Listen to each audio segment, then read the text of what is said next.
Wow, después de este video. Wow, after this video, I need to say this very powerfully. Good morning, everyone. Bom dia a todos!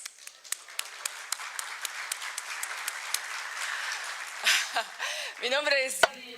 I'm Jeannie Juan. It's an honor for me to once again moderate this wonderful forum, gathering hundreds of stars, international companies, national trade promotion agencies, and export companies from LAC.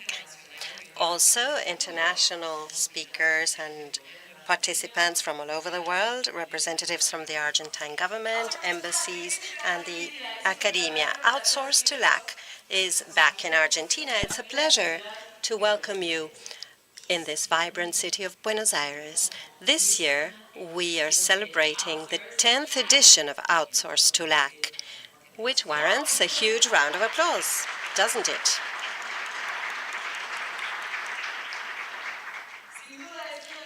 It is no doubt one of the outsourcing and offshoring fora that are most distinguished in Latin America and the Caribbean. What does Outsource2LAC offer? The opportunity to learn about the current trends of the global knowledge-based service industry. And of course, it is a gateway to expand your business globally by B2B meetings. A couple of announcements. There is simultaneous interpretation. You can pick up a receiver for interpretation outside in the hall. Channel 4 is Spanish, Channel 3 is English. We will please beg you to keep your cell phones in silent mode to avoid distraction. And I'm sure you will want to upload many pictures, ideas, suggestions, comments on the forum. We urge you to do that using the official hashtag of this event, hashtag O2LAC. 2 with the number.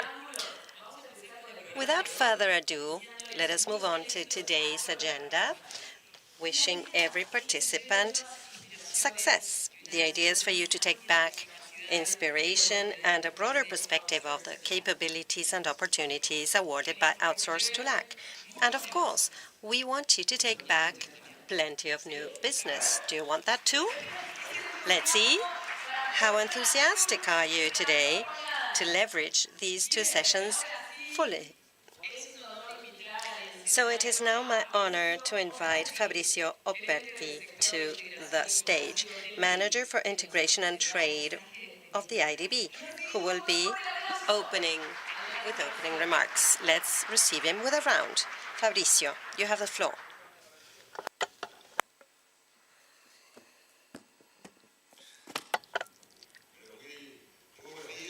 Good morning, everyone. Y gracias por acompañarnos hoy. Thank you for joining us today. This MC is full of energy. As we said, it's the 10th edition of Outsource2LAC.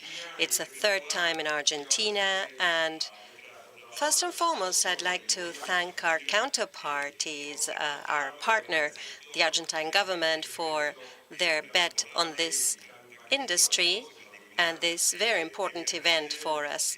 Demian Radel, head of advisors of the President of Argentina, has joined us today, and he will be making an address, and also the Ministry of Technology, Science and Innovation, the Chief of Cabinet, the Argentine Agency for Investment and Trade, and the Ministry of Foreign Affairs too, all of which are betting on the global services level in Argentina. They're working on the ecosystem and promoting this sector that is so thriving.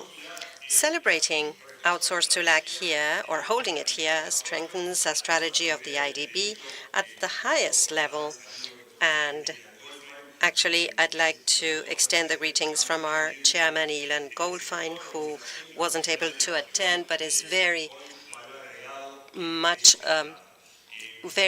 aware of the value added provided by this sector. And this is not per chance. Argentina employs 500,000 people and exports in excess of $8 billion and is a benchmark country.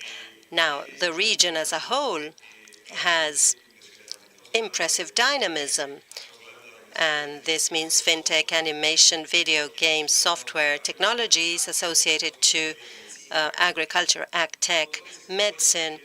Many different industries create value-added jobs and position our region in the world.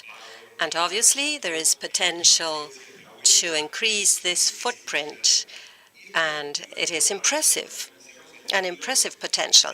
This is no new thing for us. We started in 2011, so very early on, the IDB bet on global IT services.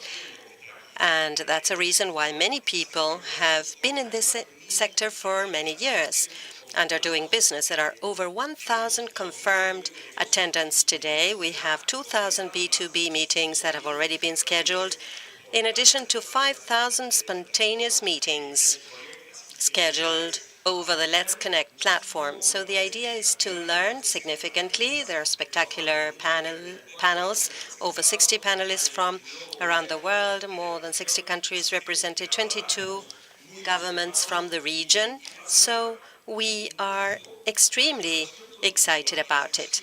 And to close, the discussion continues and actions continue. In Connect Americas, our business platform, you can connect with other businesses and access everything we're doing, knowledge, courses, and contacts. And we make that available for you. In addition to programs, and we'll discuss this in the panel, programs funded by the IDB to support this highly dynamic and important sector for citizens. Without further ado, Damien, you have the floor.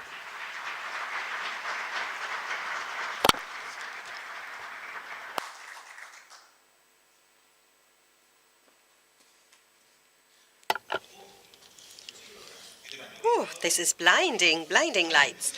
Good morning, everyone. Before I begin, I would also like to thank the IDB, its chairman, Ilan Goldfein, and the local president. I'm sorry you had the bad idea of inviting me. Is there any way to... Did you have the same light on your face? Is there any way of lowering it, dimming it? So I should have worn dark glasses. Thank you all for coming. There are many people from various countries and governments who have made the trip to Argentina, partly to connect with each other and partly to take a look at what's happening here, which is unprecedented and wonderful. It's not Outsource2LAC only, but Outsource2R a little bit. I would like to thank Fabricio, Ilan, and the government, too, for the effort into organizing this. The Ministry of Economy, Pablo Quierno, the Secretariat for Science and Technology, Dario Heuna, and the people from the Foreign Affairs Ministry, and all the rest. I hope I represent you all relatively well. Why are we here today? How come Argentina, after decades of decline in the ranking of countries and consistent macro instability, is now representing us as somewhere where all countries can gather and do business? And in particular, I am working in artificial intelligence, which may be the technology revolution that has been most significant only in the history of humanity. So how can we become the fourth AI hub in the world? And not only that, how can we become a place in the world where you can come and do business without the fear and instability that has characterized us? I would say that Argentina is a country that is either leaving a crisis or going into one, in a place where IP was not respected, physics and IP were not respected. And how have we changed so much? There are many necessary conditions for this re-emergence of Argentina to be a reality. Let me start by mentioning one. Unless there is macroeconomic balance, equilibrium, there's nothing you can do. Regulatory and legal frameworks will not suffice. Nothing will make it worthwhile doing business in this country. How do populist governments end? They end when other people's money has run out for them. If you're interested, look it up. That tells you when other people's money is exhausted, which is the money used by populist government. There's no decision as to whether you're going to make an adjustment or not. That's no decision. you will adjust no matter what. You can do it nicely, smoothly, or in the bad way, in the worst way, the rudimentary type of adjustment, which means you ran out of money, you have no more access to capital markets, and then governments start issuing money, so inflation rises, country risk rises, there's a decline in the economy. I don't know if that sounds familiar at all. That's one kind of adjustment. The other kind of adjustment, which is not because countries like it, but because you know what will happen if you are wise enough to take things head on and make the adjustment early. You can decide what sectors you adjust in. You can also decide how to adjust. It's not easy, it's not fun to do, but given that it will happen anyway, it is better to do it in a planned way. When you have this kind of adjustment, which is the most reasonable kind, inflation tends to go down, country risk tends to go down, the economy starts picking up, and conditions for doing business start to improve. Does this sound slightly familiar too? It shouldn't sound so familiar because it's been done only once, and that is at this time.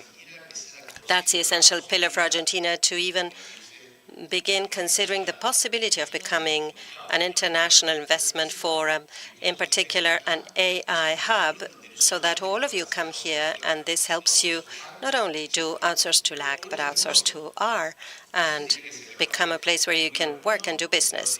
That's the number one thing in this system of necessary but insufficient conditions for Argentina to start working. Number two, a regulatory and legal framework that will allow you to believe that we will not only have macroeconomic stability, but your physical and intellectual property will be respected.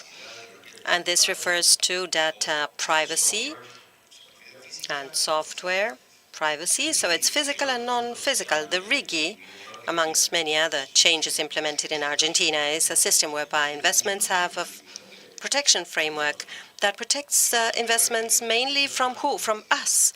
It's not nice to hear that, I would say, from them, but from the country, from what traditionally Argentine administrations have produced.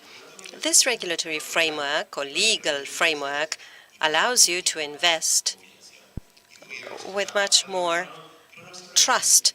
The government is tying its hands up not to do what it has done historically, what administrations did historically.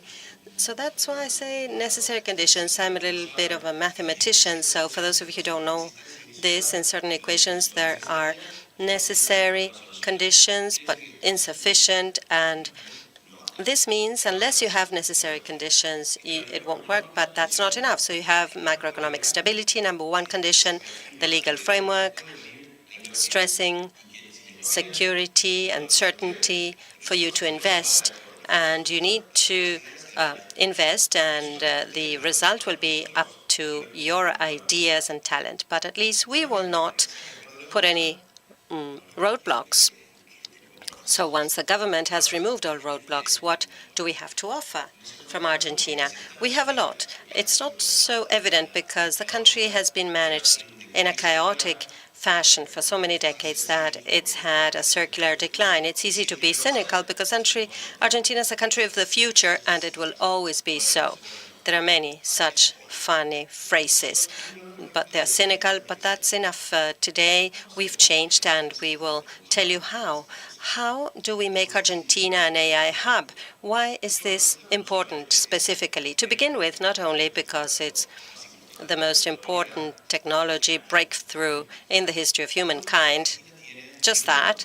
Argentina, in addition, the world, but Argentina in particular, has an opportunity because of a combination of quite unusual geopolitical factors, namely the three main hubs or AI fora, and I'm oversimplifying this, but never mind. Let's use this quite simplified vision of reality, are China, the US, and Argentina.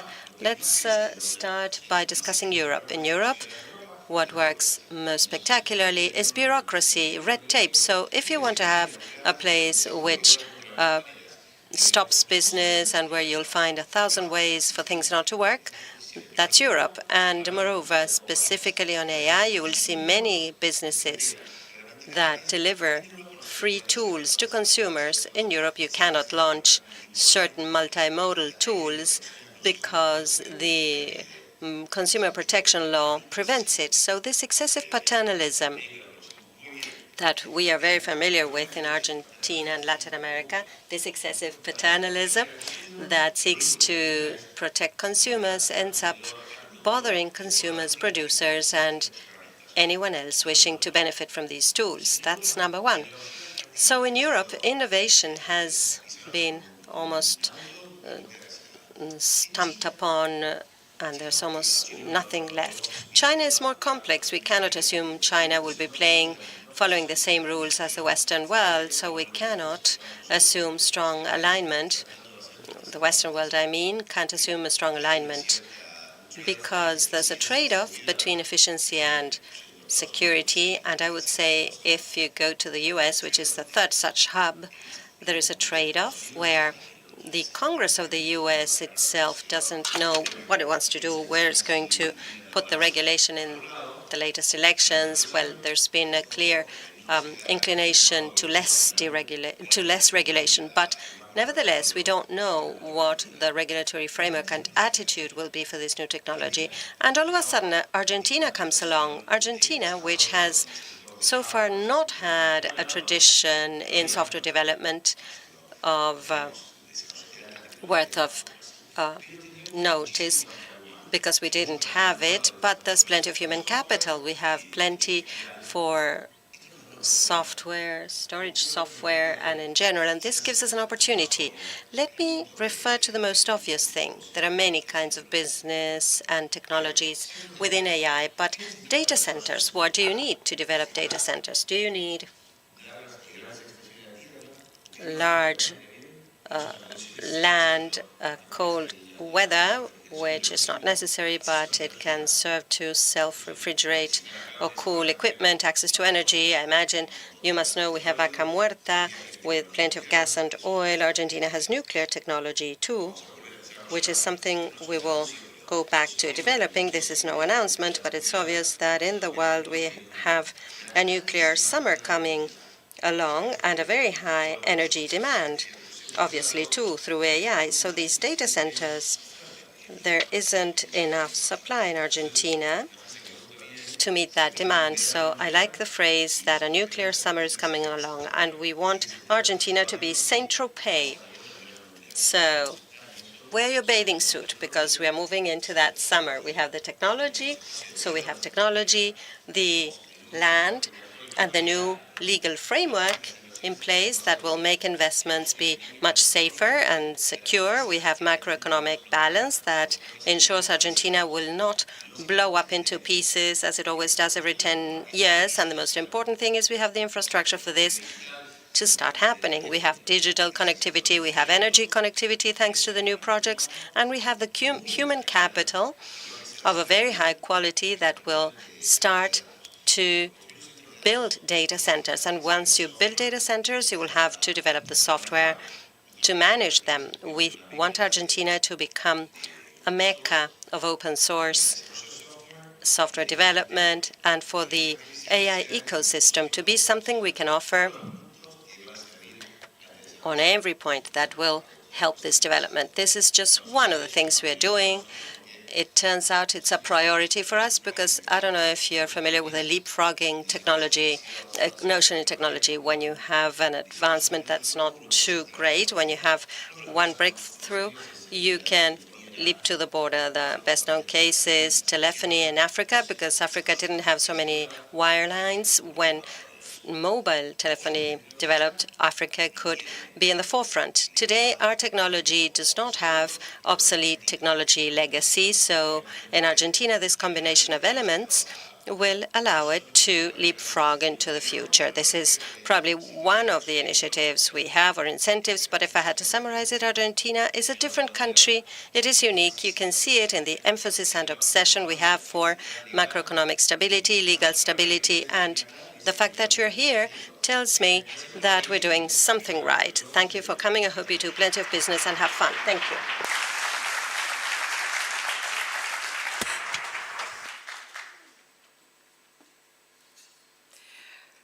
Muchas gracias. Thank you very much, Damian Radel, Chief of the Cabinet of Advisors of the President of the Nation. Thank you for sharing your vision about all of the potential that Argentina has to offer in technological matters. I loved your term Outsource2LAC as well. We would also like to thank those who accompany us via streaming on the other side. Furthermore, if you'd like to learn more about the trajectory of speakers and panelists joining us today, you can consult their bios in the official webpage of the forum, www.outsource2lac.com. So we'll now start with the first plenary session, which title is Adapting to the New Era, Embracing Disruption and Globalization LAC Services. But before we do, I would like to invite you to watch this introductory video. Is being revolutionized by technology, unlocking massive opportunities in Latin America and the Caribbean in fintech, agtech, health tech, and beyond. 14% of jobs will see productivity improvements from Gen AI, while only 2 to 5% are at risk of full automation. Smaller businesses face unique hurdles, but with the right tools, it also holds great potential to enhance efficiency, engage customers, and enter new markets. The future of the services sector is here, and it's bringing more possibilities. Are you ready to take the leap forward?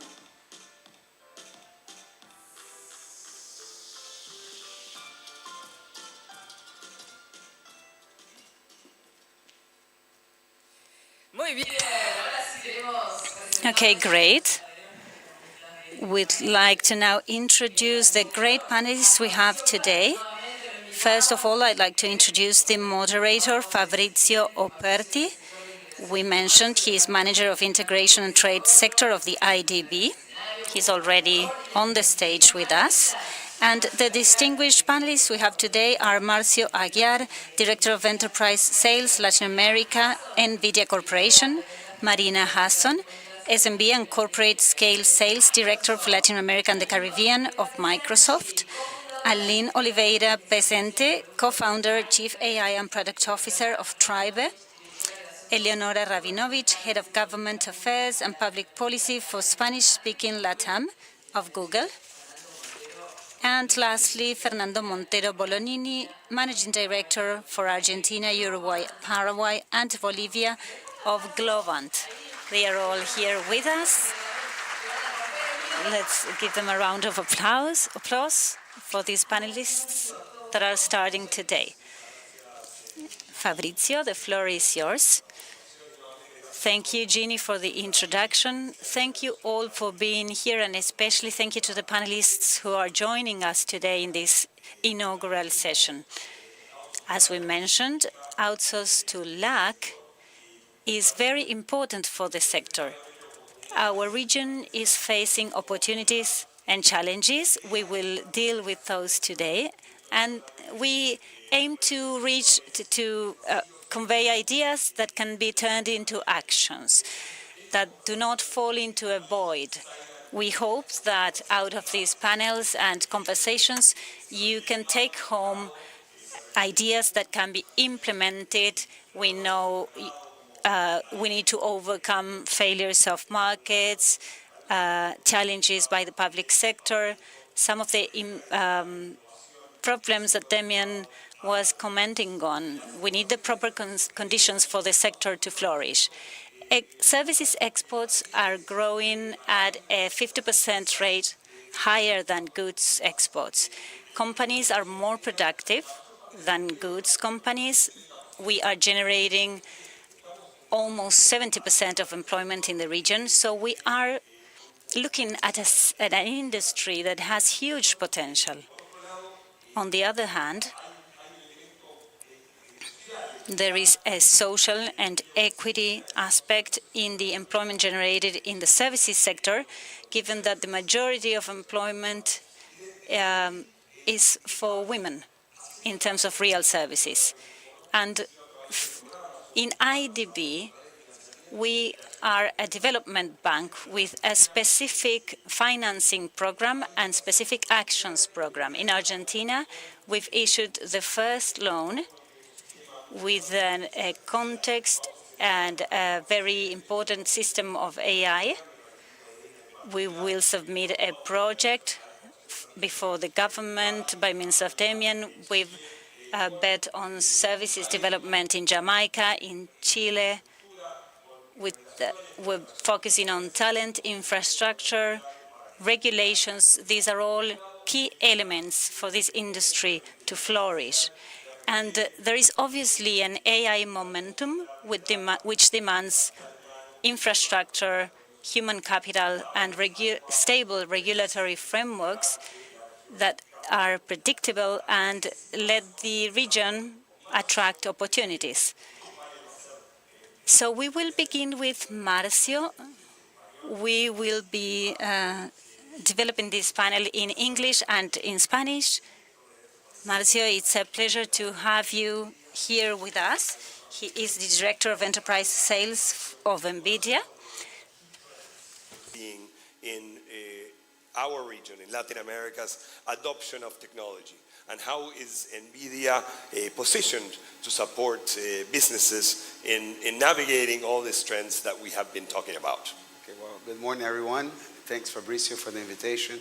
Well, NVIDIA has seen a great movement, a great trend in the financial industry, healthcare. We have a program that we accelerate some startups in the region. We have about 945 startups in the region. In Argentina, I was just checking here on my phone, we have about 65 startups. I know there's a lot of room to grow, especially from Cordoba. I've been to Cordoba many times. And NVIDIA, although you guys may see us as a large, technology company, but we do have a mentality of a startup because we are a tech company. We are, fairly new to the market. Okay, and not that many people know exactly what we do. A lot of people know that we have, I would say great GPUs that are fully in the data centers. But in fact, we are a computing platform company. We do offer a lot of softwares. We develop a lot of APIs, SDKs, optimize open source frameworks that allow, researchers, that allow all of you to apply your knowledge and develop your AI techniques. So again, the trends that we have now in our company, there's a lot of investment in healthcare. So digital biology, that is something that's changing the world.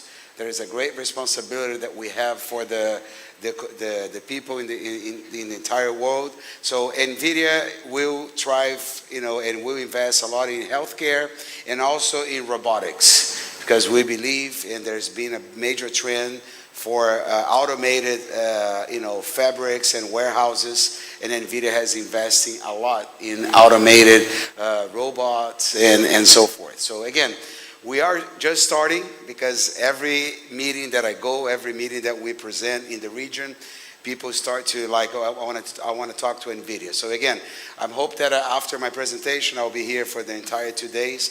I have the chance to meet all of you and share some of the work that we've been doing in the region and worldwide.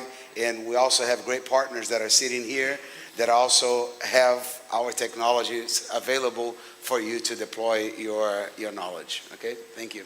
Muchas gracias, Marcio. Y hablando de los protagonistas que están aquí presentes. Thank you very much, Marcio. Speaking about the protagonists here today, we've created a task force joining all the companies that are with us today and all of the companies of the region, trying to set the game rules to foster innovation and development. So we are very glad to be speaking with you, with Marina as well. We've been partners for a very long time. Could you please share with us how are AI systems in Microsoft improving competitiveness and profitability of companies? Yes, of course. Good morning to everyone. It's a pleasure to be here with us. Well, I believe that AI is the pinnacle of digital transformation of organizations. It obviously impacts on productivity, the improvement of employees' experience, how we can achieve optimization of operational processes in the organization, how we can try to reinvent and improve the relationship with clients and organizations, and how we can accelerate the curve of innovation for goods and services, and how we can take those products to the market faster or services to the market faster. In Microsoft, we see AI as a co-pilot process. People will lead the different processes, but our co-pilot will be AI helping us with the repetitive tasks, operational tasks, those tasks that maybe demand a greater analysis capability or data management capability, making our work as human beings more efficient. When we look at the different scenarios where this is having an impact, we see it impacting several industries and several areas of organizations. From the basic areas, employees using computing skills, with reading documents, managing emails, calls, online calls by means of minutes, etc. And we also see it in human resources, making candidate selection more efficient, the reading of CVs more efficient, accelerating times. There's been an impact seen in employee retention, financial prospects. When we look at manufacturing processes, on the other hand, more traditional, so to speak, manufacturing processes, everything that has to do with initial quality assessment is impacted, insurance associated with accident analysis. When we look at financial departments, credit analysis and risk analysis are being impacted. And in the legal areas as well, all of the case law assessments and analysis is being impacted. The information recovery phase is being impacted. AI can really generate a huge difference. We've carried out a study with Forrester Group globally very recently, which showed that during the time that AI has been available, there's been a huge impact, a large percentage of improvement in operational matters, employee retention impact, a 20% increase in employee retention, between 15 and 20% in acceleration increase in the go-to-market phase for new products or product innovation. So clearly we are seeing that this is a reality.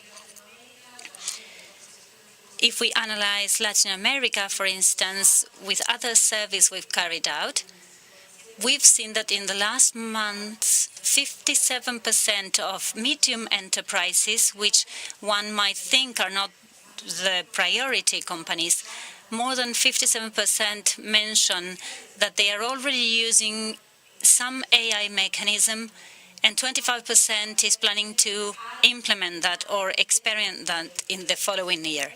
So people and companies are eager to learn, to leverage on AI, and in order to make the market more competitive. One last aspect I think is important to mention is that AI is the technological aspect of a process that goes beyond the implementation process. To be able to take care of people, to have people with the proper knowledge, to have the proper business strategy, to be able to know why do we want to use AI. And proper governance of that process as well is important. I believe that besides the fact that we might be able to implement this at the services level as clients, this technology is obviously very important for each organization, and our partners devote to that, to develop these different skills, to encourage our partners so that each company can become more successful. Thank you, Marina.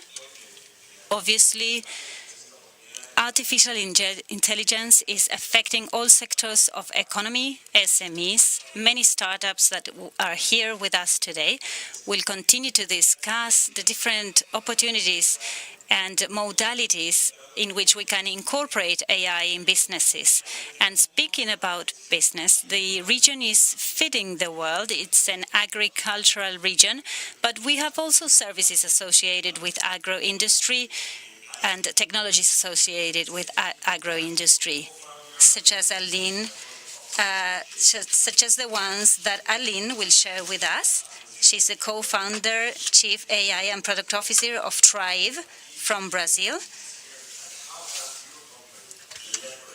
AI to revolutionize agricultural financing, and what lessons can be applied to the sector and others. And welcome, Aline. Thank you for that. A little bit of the context. 2017 is the year when we were at MIT, I studied, and then this is the year that transformers architecture, which is what is the base for a large language model, emerged.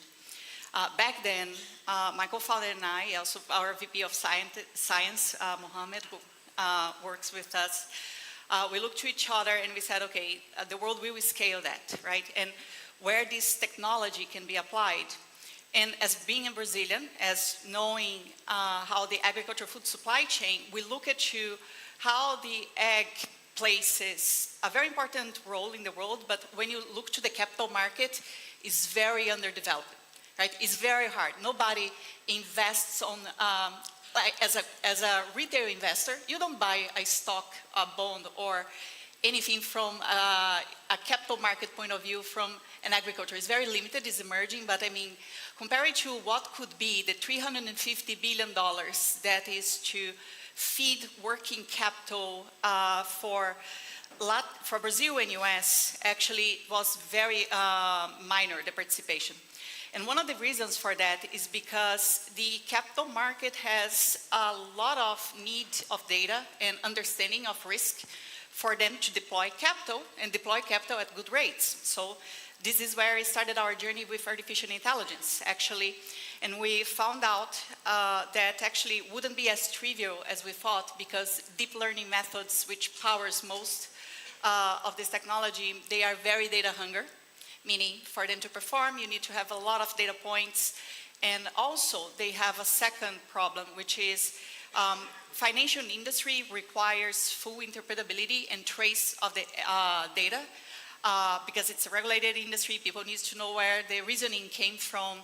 And then our research and development took us to the intersection of emerging new techs in artificial intelligence, where we use graph technology with large language models, deep learning, and we use a variety of data in order to model the agriculture system, so then we can model the probability of a cash flow profile of a farmer, the willingness to pay of that farmer in time and in the context of the market, so that we can generate a credit risk score. And this credit risk score comes with other 5 risk score components, and now we embedded large language models in order to allow the users to ask the model what was the reasoning for that criteria. And since then, we have been able to significantly expand the quantity of investments that has been performed with ag retailers in Brazil. We also observed that our credit score, the AI-driven credit score, provided an uplift of up to 40% in some cases of the ability to predict events of default before any of those events compared to the traditional methods that they were using, or even the state-of-the-art credit bureau's model. And as an AI entrepreneur, one of the things that you definitely, when we are looking, is that what the artificial intelligence in the end is, right? It's information retrieval and query of data to provide to people knowledge streaming. It's a very powerful tool when you think about that. And I think that to unlock multiple of these industries in Latin America, this technology is proven in our case that it can help to explain phenomena, can explain opportunities to the outside world that doesn't understand too much of the context of our economy in a better way than we would do through the traditional methods and traditional channel streams of communication.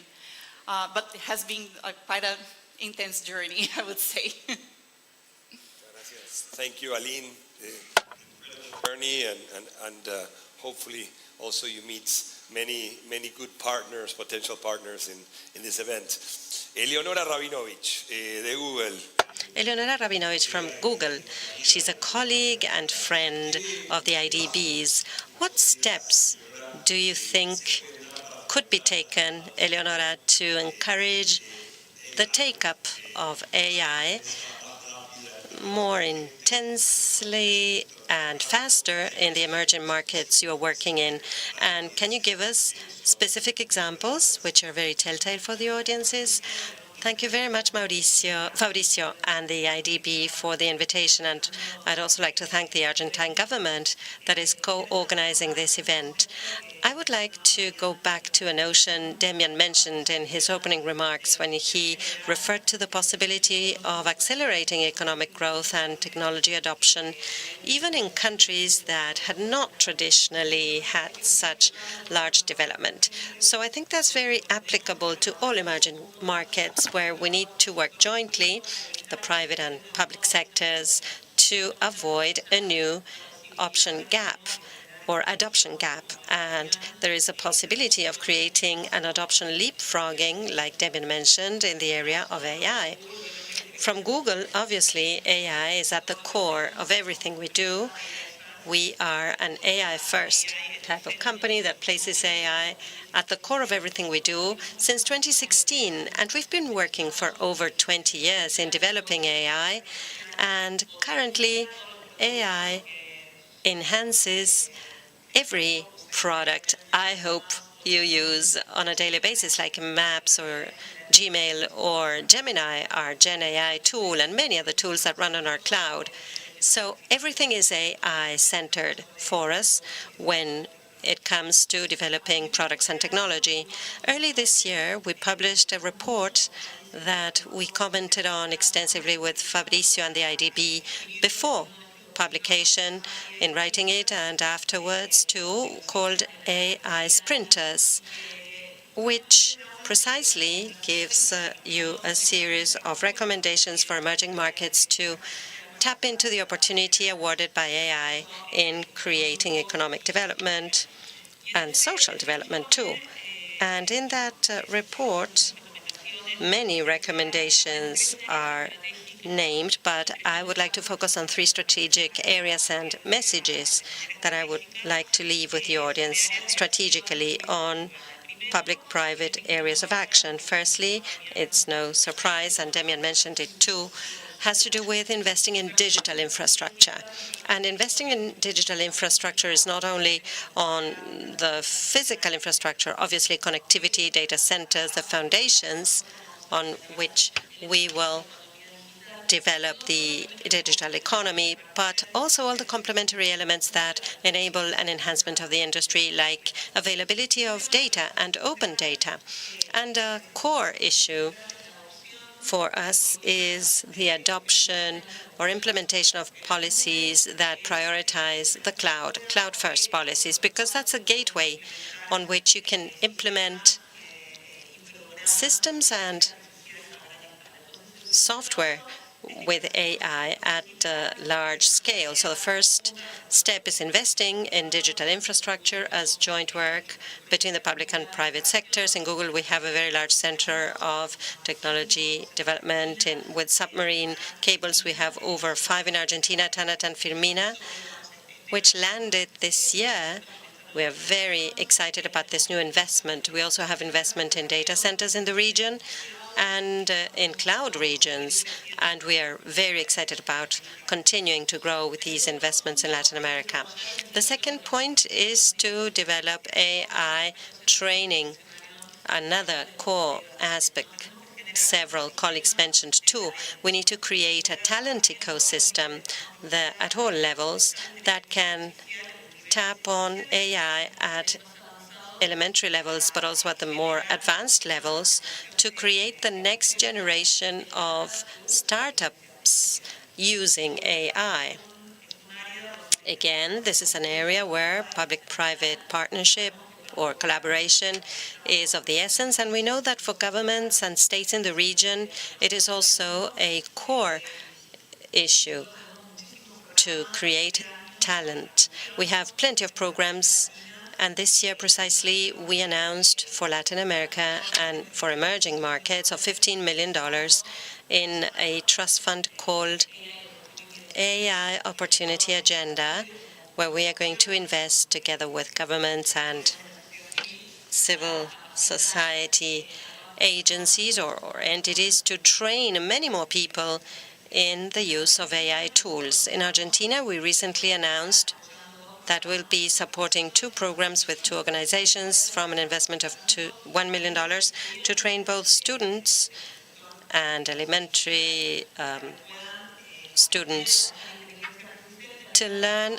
how to use AI, and also the workers of the so-called cyber economy, the 50-plus economy who want to reconvert, reskill, and acquire a new toolkit to work in the digital economy. There's plenty more that we can do if we work jointly with the public sector. Thirdly, and this is something else Damian said, and that we've been hearing this week at the AI week organized by the government too, is what are the public policies and regulations that are favorable to deploying AI in a country? It's a key area. We are part of the Americas Business Dialogue, where with a group of colleagues and businesses, we're also thinking jointly about how to push the right infrastructure, public policy system to promote development in the region. And some of the key aspects of it is to think about regulatory frameworks that are proportionate and have a risk-based approach. Not all AI projects are the same, where the states and countries and governments can have roadmaps with clear goals regarding AI to guide their actions, and I think there is plenty of work to do there too for Latin America to become relevant with a framework that favors responsible innovation. So these 3 areas, creating digital infrastructure, creating talent, and public policies that favor innovation, we think are a key foundation within which the public and private sectors can work jointly to create even more AI development in the region. Thanks very much, Eleonora.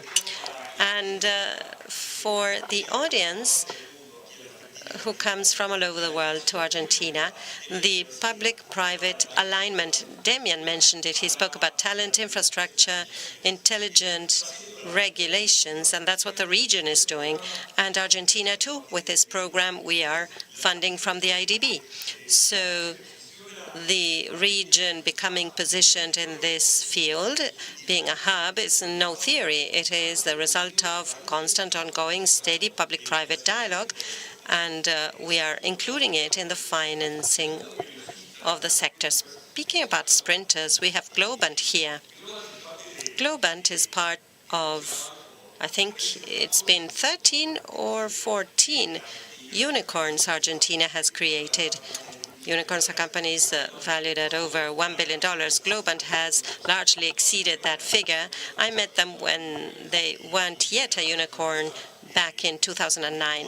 It's a highly innovative company. It's spectacular, a multi-Latin company out of Argentina. Fernando, it's a pleasure to have you here. From your perspective, what's the current role of AI precisely in the areas of competitiveness, productivity, the entry of countries into the global markets, and what specific areas do you envision for working in this area?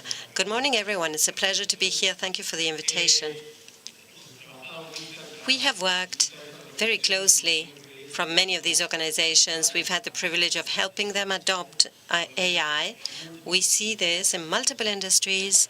We are among the 10 IT corporations that are most relevant globally for 3 years now, and we're the largest in Latin America, the first to go public.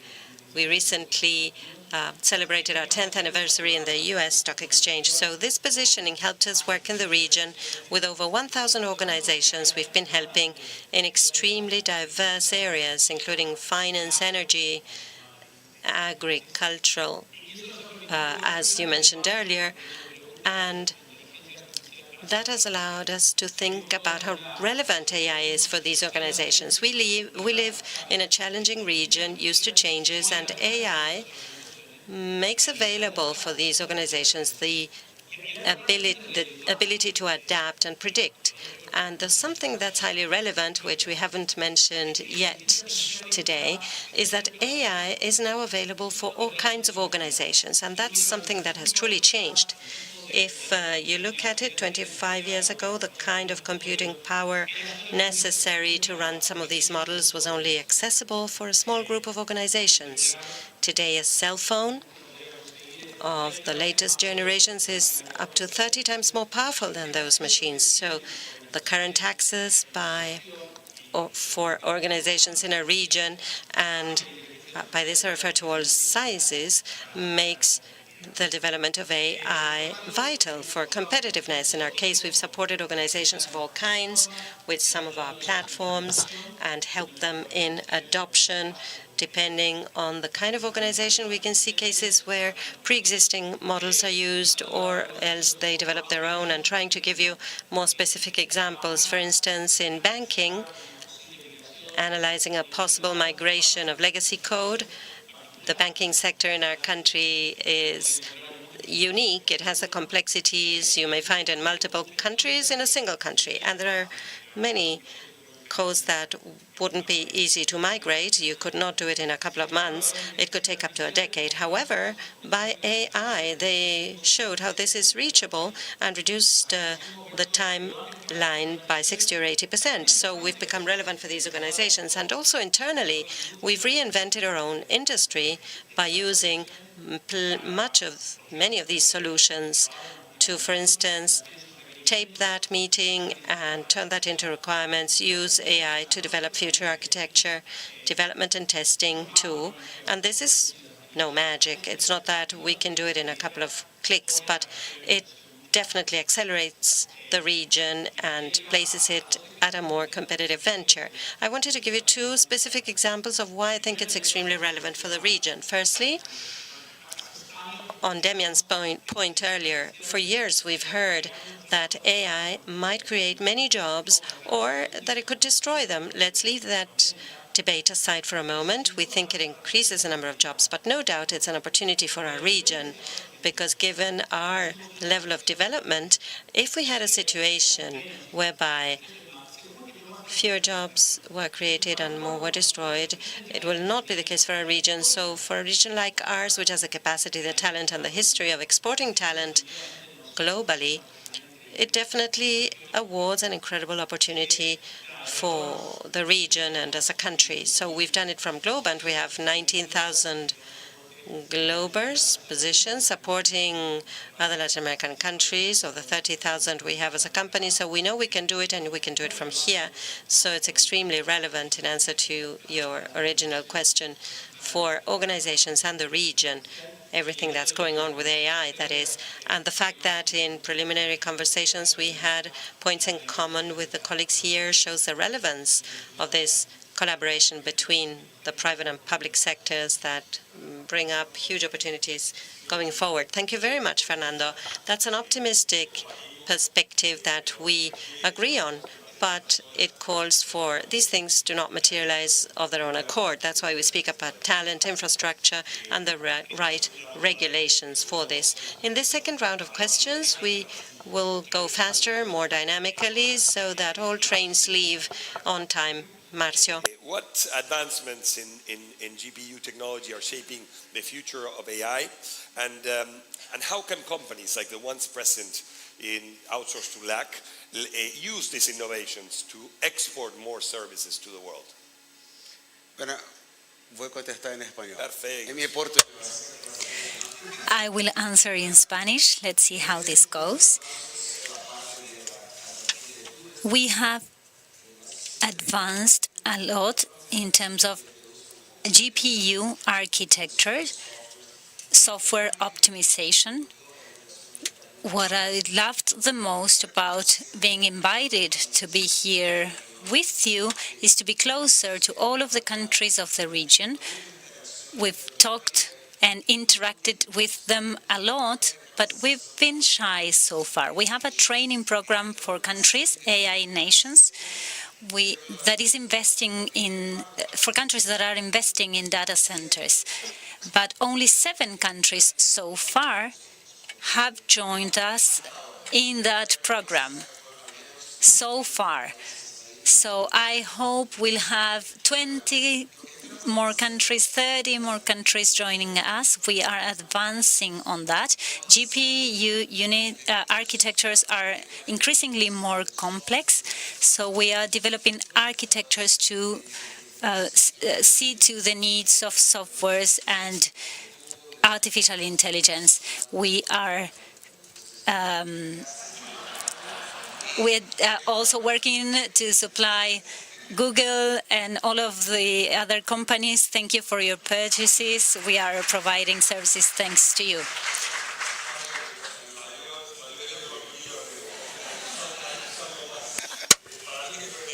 Good portuñol. Thank you. You should use it more.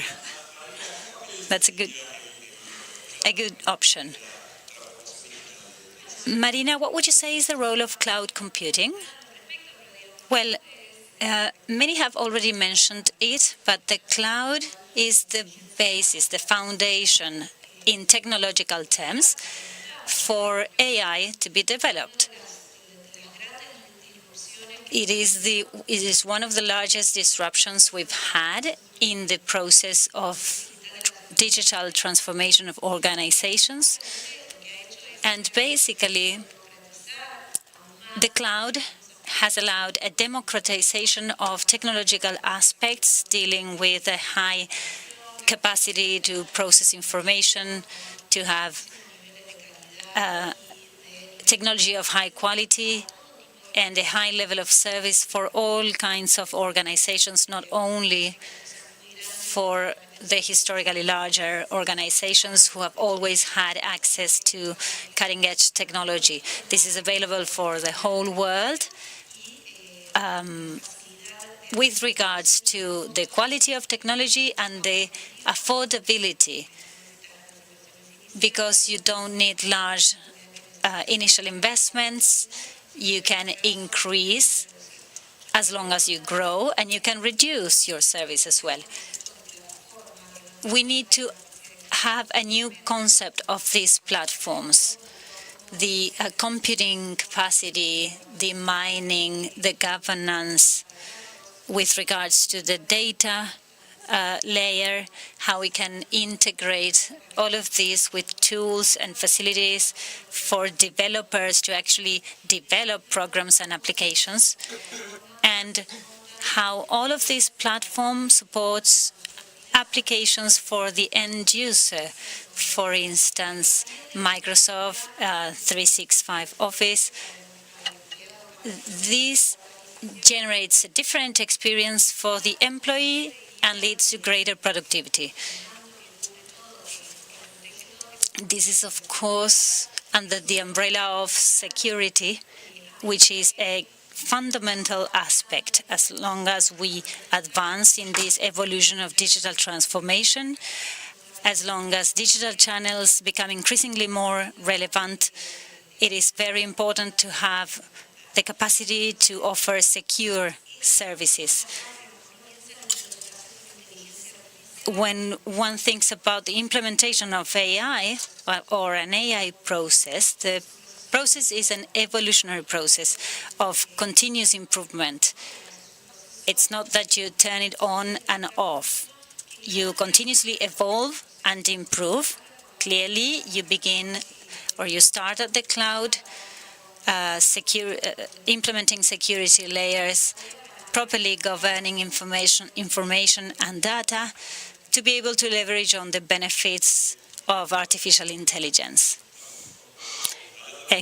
Excellent, thank you. Since we're running out of time, speaking of platforms and AI and Microsoft, I'd love to share with you that in Connect Americas, many of you are already part of it. We are using an AI engine with a Microsoft lab located in Montevideo. So when you enter Connect Americas with your company data, the platform will automatically send you contacts, suppliers, business opportunities. So please take a look at that. It's very interesting. Things. Which capabilities of AI must we develop in order to solve real-world challenges? One, reasoning over small sparse data. This is not solved yet. It deals confabulations and hallucinations because deep learning methods, they require a lot of data. The second is definitely, I think we're passing a stage that people are thinking about and discovering what they can do and what they cannot do with AI. I think we also need to invest more in the capabilities of educating the customers, educating the users, educating researchers, so people understand how AI works instead of they fear them or having over-expectation. Perfecto, bien al punto. Eleonora, AI y comercio internacional y servicios, ¿qué se puede hacer? Eleonora, in terms of AI and trade of goods and services, what are the opportunities? Well, 2 years ago, we launched a study together with IDB analyzing the impact of technology in the region's exports. And at that time, we were already discussing AI, not only in Google, but massively. And the numbers said that the value of $140 billion would be added by means of the incorporation of technology, AI, of course, today.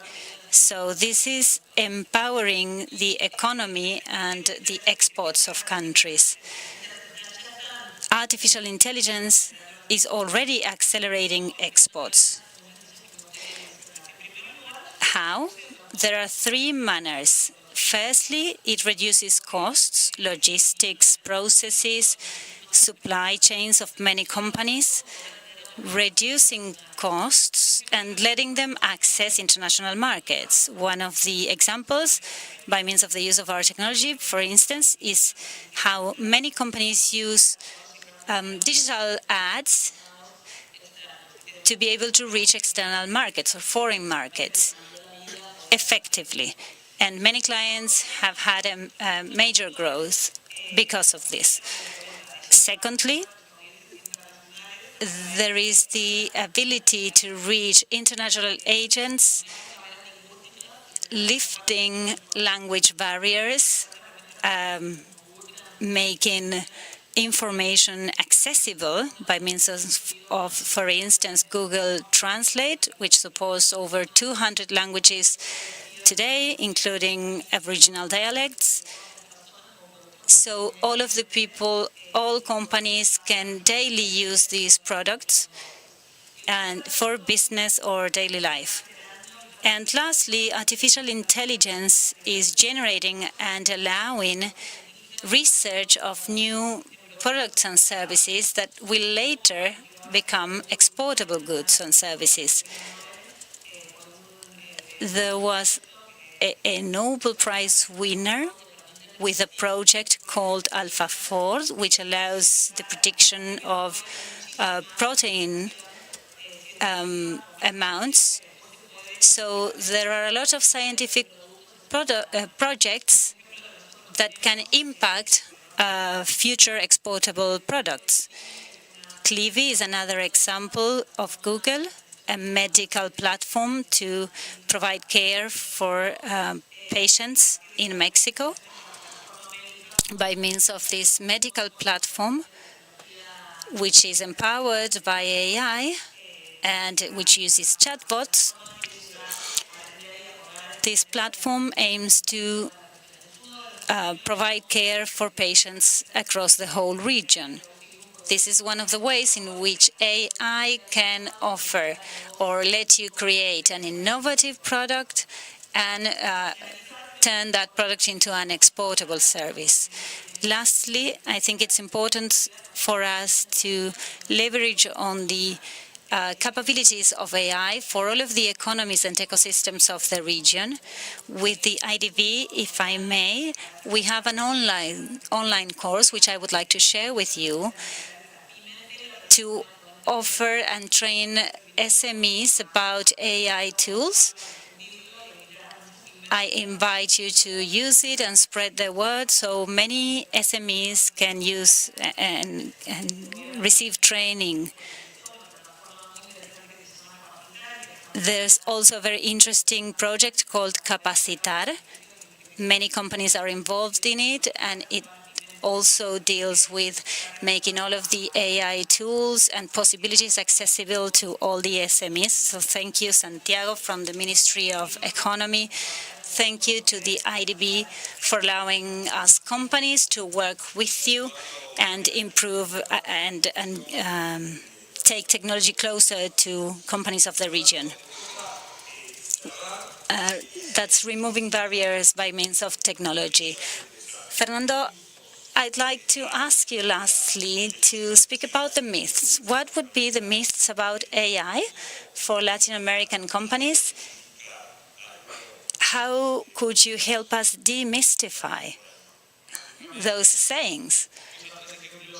Well, if I may, I would like to use 3 examples and be very brief so we observe time. First of all, one might say that artificial intelligence is for large companies or organizations that is very difficult to implement it at smaller scales. This is false.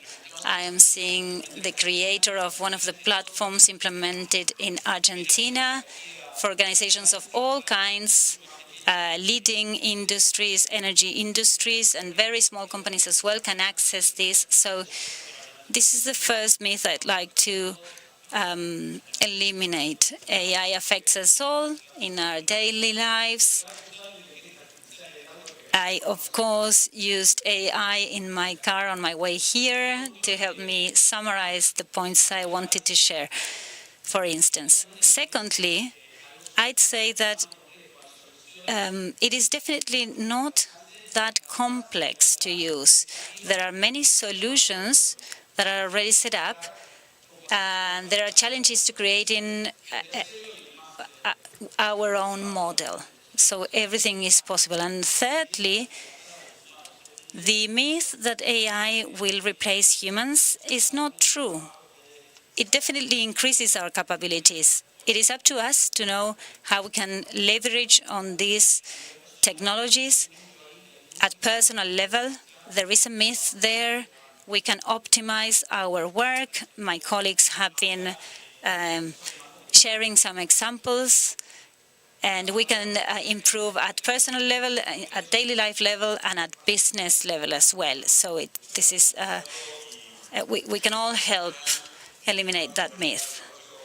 Thank you, Fernando, very much. From IDB, we will continue to help all of the countries of the region to access these possibilities. It's not possible for us to reach everything. We have to select the proper tools. But without further ado, I'd like to ask for a round of applause for these great panelists. Thank you very much, Fabrizio, Marcio, Marina, Aline, Eleonora, and Fernando, for this interesting talk about how the region is leveraging on AI to capture unprecedented opportunities for services exports. It is now time for the fireside chat number 1. Please come close to the fire to speak about innovating for tomorrow, navigating the future of tech in Latin America. The host of this panel will be Sergio Pardo, Executive Director of Investments and International Trade of the Argentine Investment and International Trade Promotion Agency. Let's please welcome him. And our distinguished panelist, Nicolás Jodal, co-founder and CEO of Genexus. Welcome. And Juan Santiago, President and CEO of Santex. Thank you for being with us today. I'll give the floor to Sergio, Nicolás, and Juan. Good morning, everyone. That's not a very nice picture of me. But anyways, I've been chatting with our guests.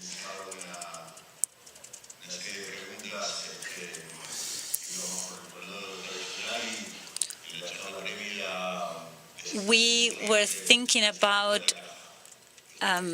discussing traditional aspects first, but then we thought about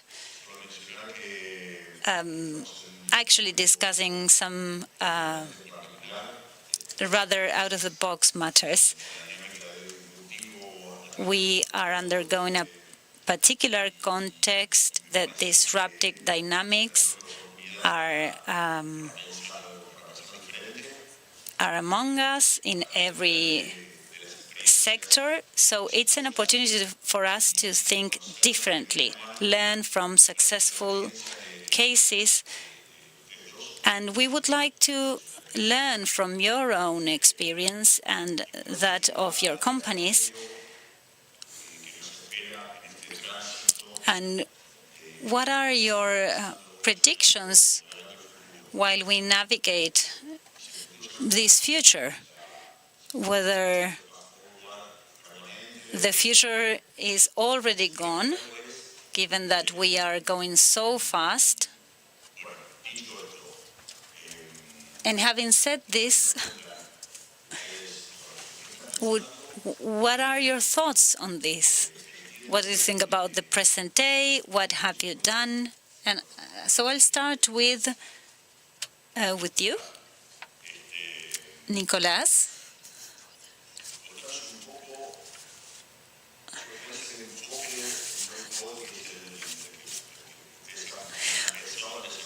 Can you tell us about the low-code approach that you've developed and how you have linked this with the artificial intelligence process?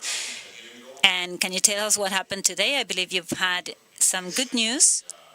I believe I'd start there.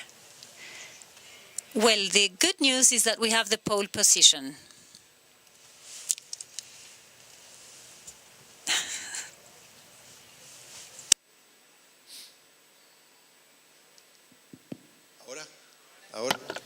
Can you hear me now?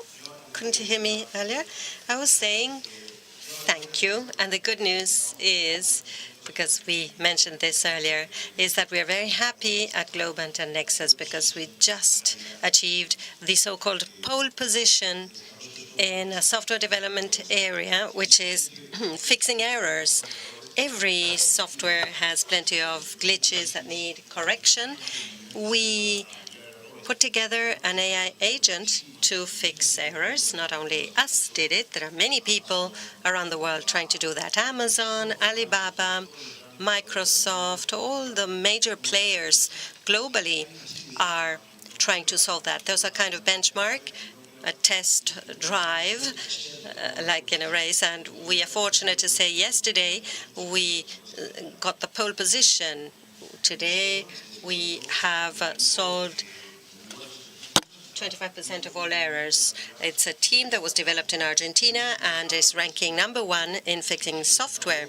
It's incredible. It's great for us to present today because perhaps tomorrow we won't be ranking first anymore, but today this is what it is. Thank you very much. We are extremely happy. To your question, who I am? I am a systems engineer. I've specialized in AI. I've been working on AI for over 30 years, and I'm the first person to have been surprised about what's happening now. I'm surprised more than anybody else that we are at the pole position now. What does this mean? It means that the current times confirm what we thought when we created the company over 30 years ago.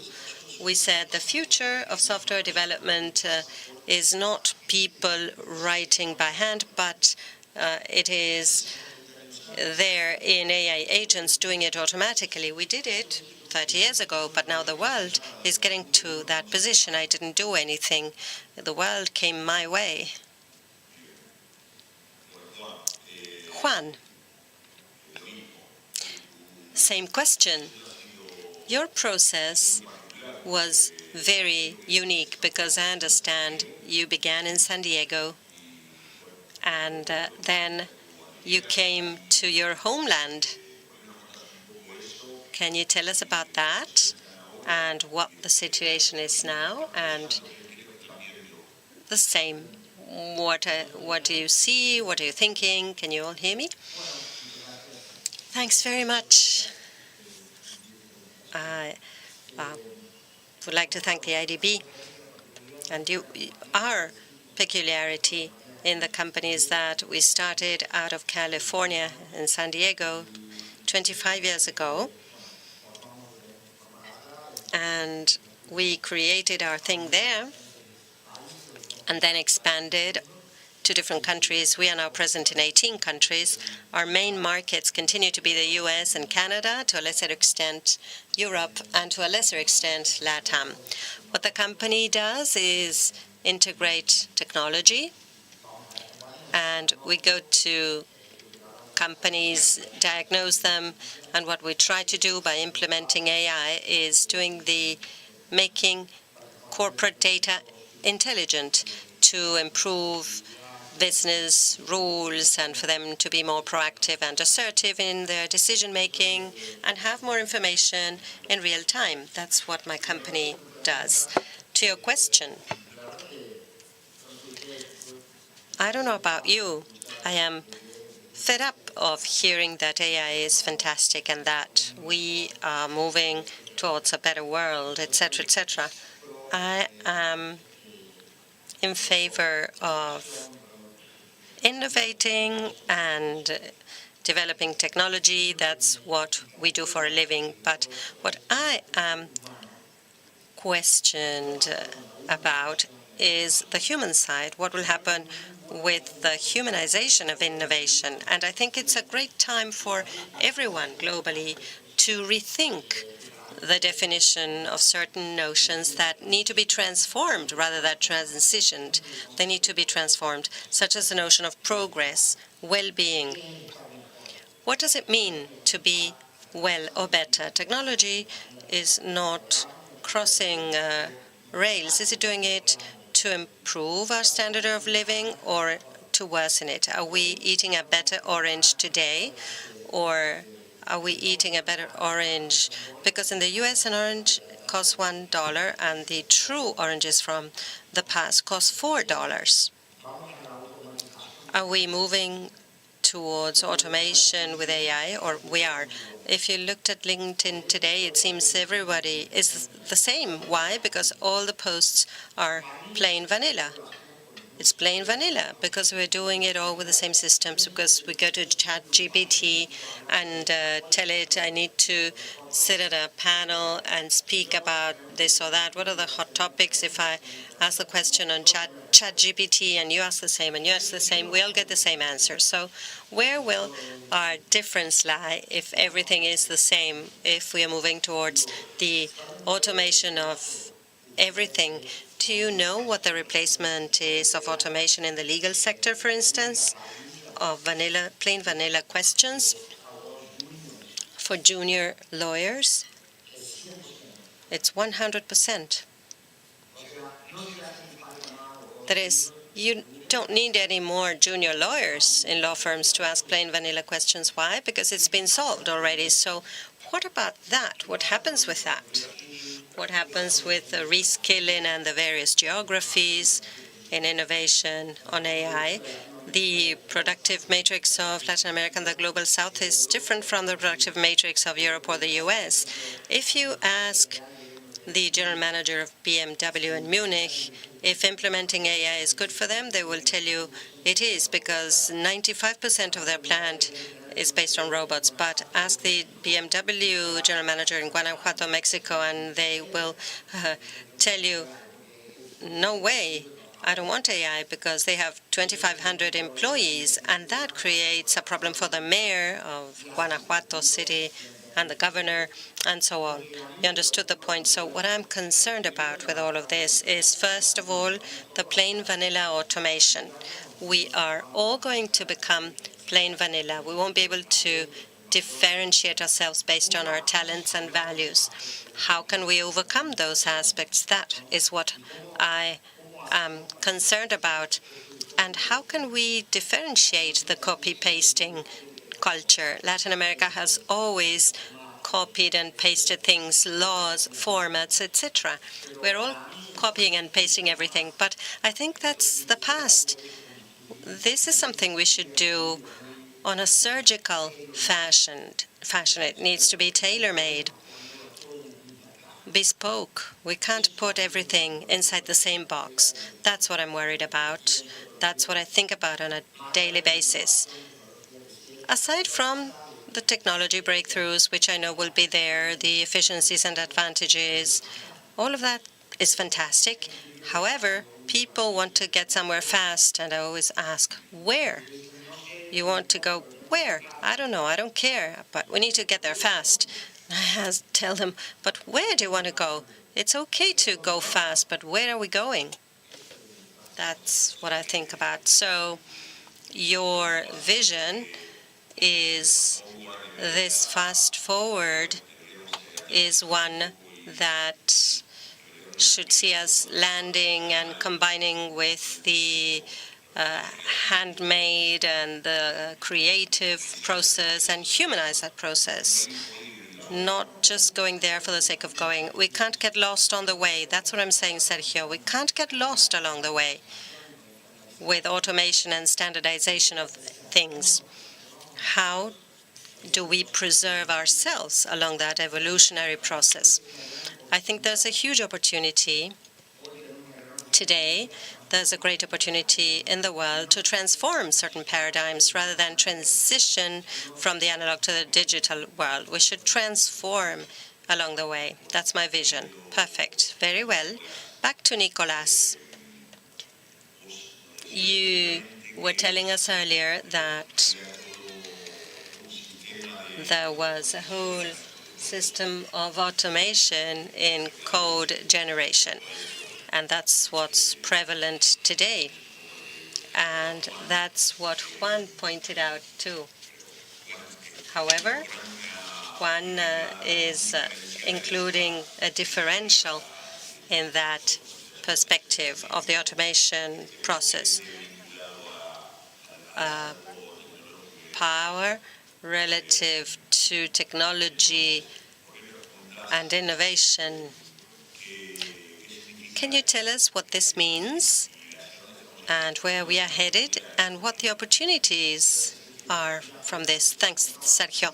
What I was saying earlier is that we are undergoing a huge technology revolution, similar to when Watt invented the steam machine. We're at the birth of a new machine called LLM, large language models. It's a new type of machine. We are living through a wonderful time from the perspective of the engineering of what's happening.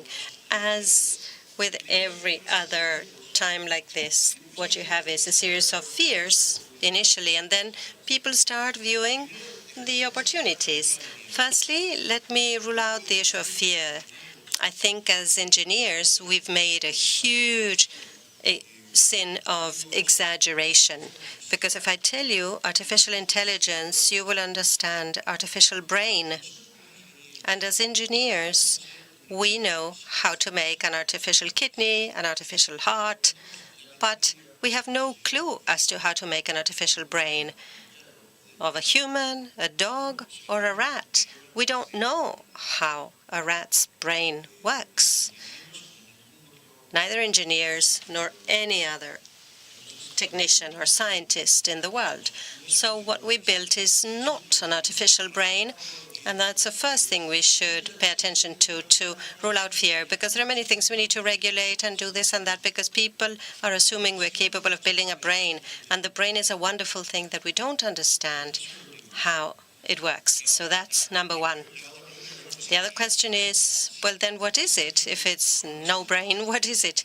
It is a machine that is capable of reading and understanding consistently and fluently in any language it was trained in. But it's not intelligence. It has no memory.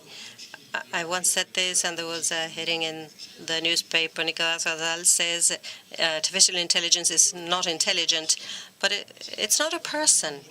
It has no memory. It has no values. It has no beliefs. None of that. The only thing it knows is to understand what we're telling it and to predict what the next word is that we are going to pronounce. That's what we have. The question is, what is it good for? Oh, and I'm sorry, that's the machine, and it's wonderful. It has a wonderful thing and a bad thing. It is a two-sided coin. The good side of it is it understands and writes perfectly. The bad side is that every now and then it has hallucinations.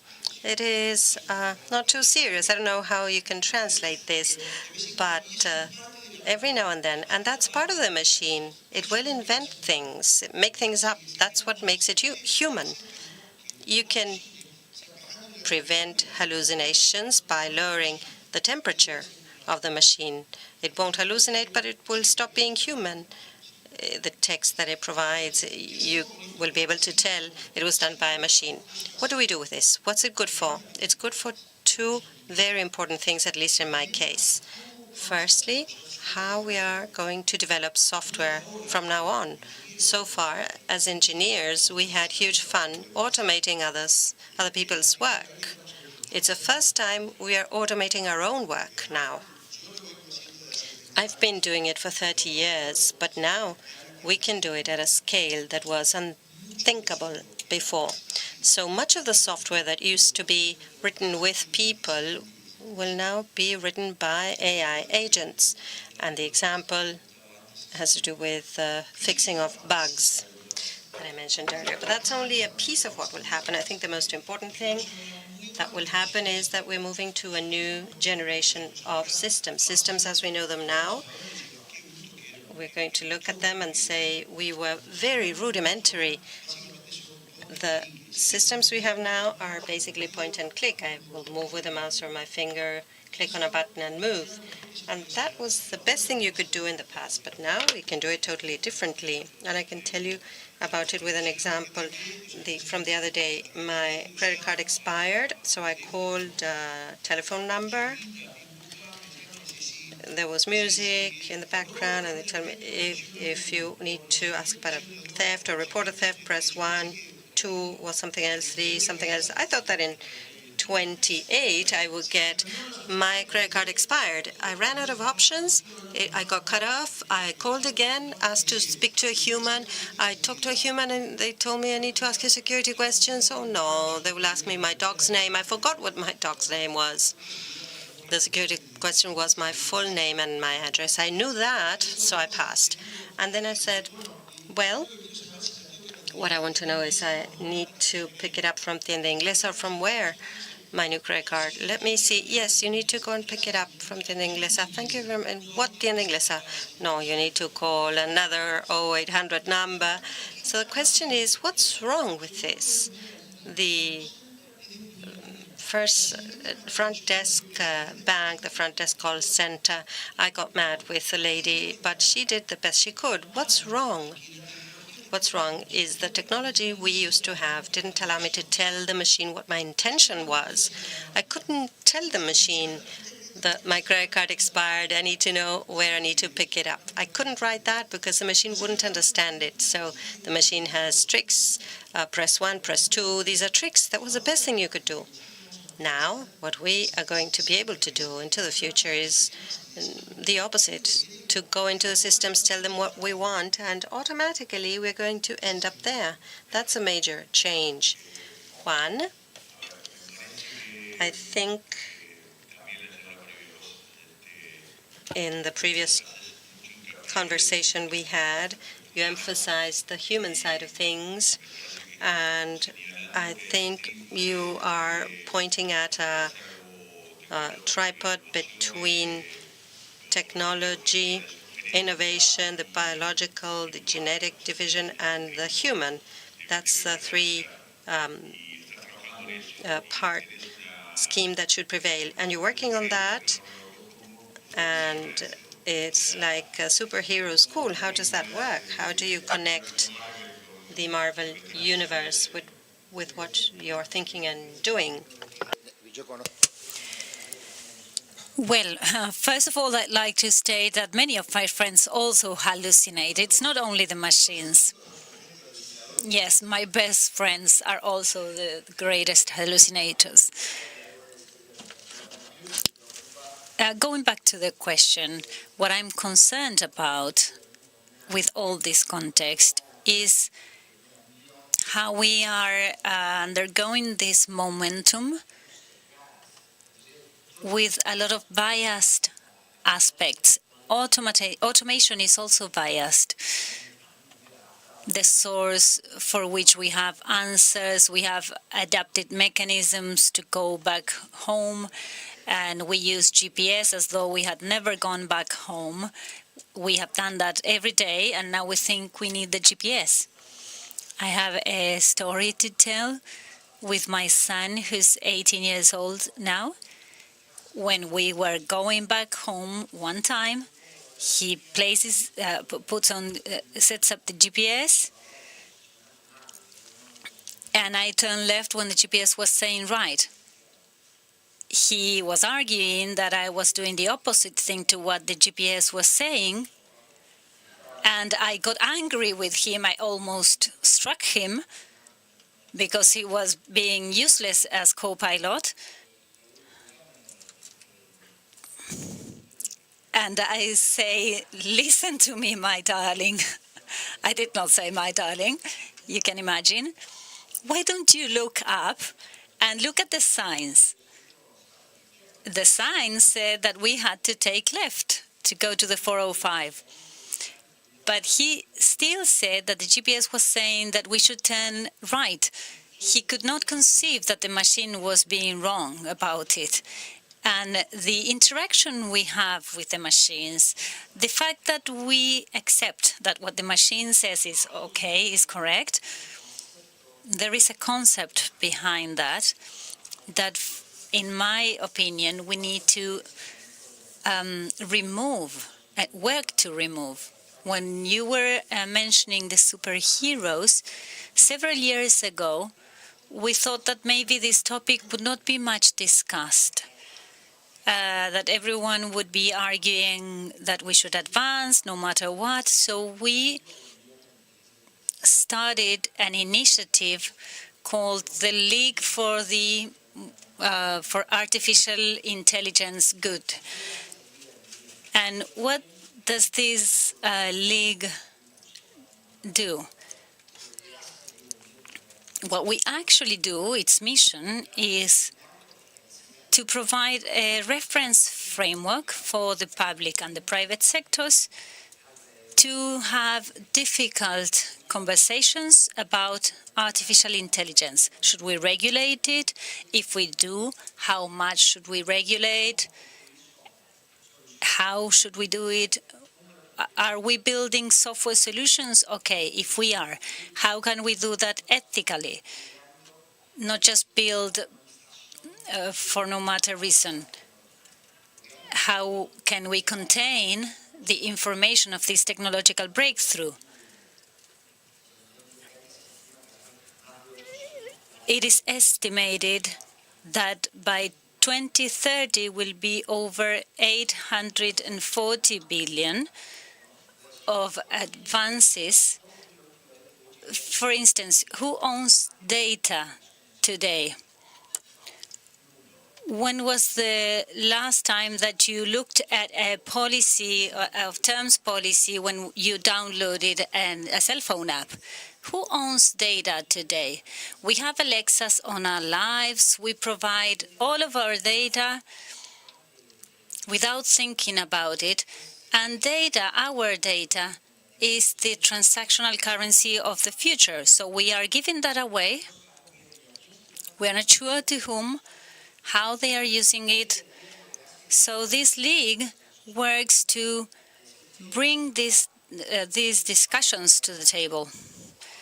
It's saying, okay, let's move forward, but let's have a pause, discuss issues, see what the different actors are thinking and how we can build on it. Because otherwise, we would be having a digital twin of the analogous world with all of the biases and the problems it had. We know where that will lead. Well, on behalf of the Promotion, Investment and Trade Promotion Agency, we can think about who will we sell our data to, whether it's Marvel, whether it's DC. Well, we are here to help you in that discussion. Our president is mandating that we do that all of the time, that we advance, but think, and that we remain available to all of you. I believe that Argentina and Latin America is facing a unique scenario. Events are unprecedented. So we need to be careful, devote our energy and skills to accompany our president in this process of change and transformation. And we need to be able to think together with multilateral cooperation bodies, such as the IDB, to ensure that processes generate value and add value and have a benefit for the development and growth of our societies. So to close up, so as not to forget about our human condition, I would like to say that recently I was thinking with Diego. I always remember the phrase of Scherzenner's book, which says that when the gods were already gone and Christ had not appeared yet, Marcus Aurelius was here. So we have the future before us and we need to elaborate it all together. Thank you very much. Gracias a ustedes por esta real. Thank you very much for this nice chat of friends around a fire. It is clear that we need to empower the potential of technology and digital transformation in Latin America and the Caribbean. So thank you for sharing your concerns as well. As Juan was saying, it's important for us to differentiate ourselves. So we'll now move on to plenary session number 2, called Artificial Intelligence Infrastructure, Fueling the Next Wave of Digital Services Exports.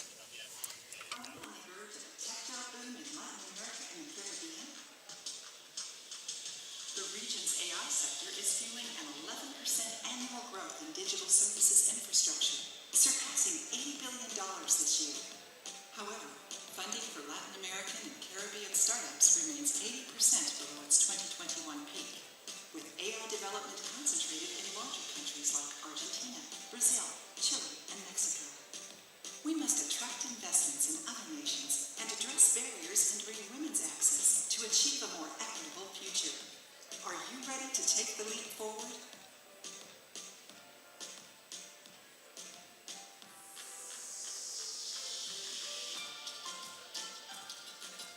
Muy bien, ahora vamos a invitar.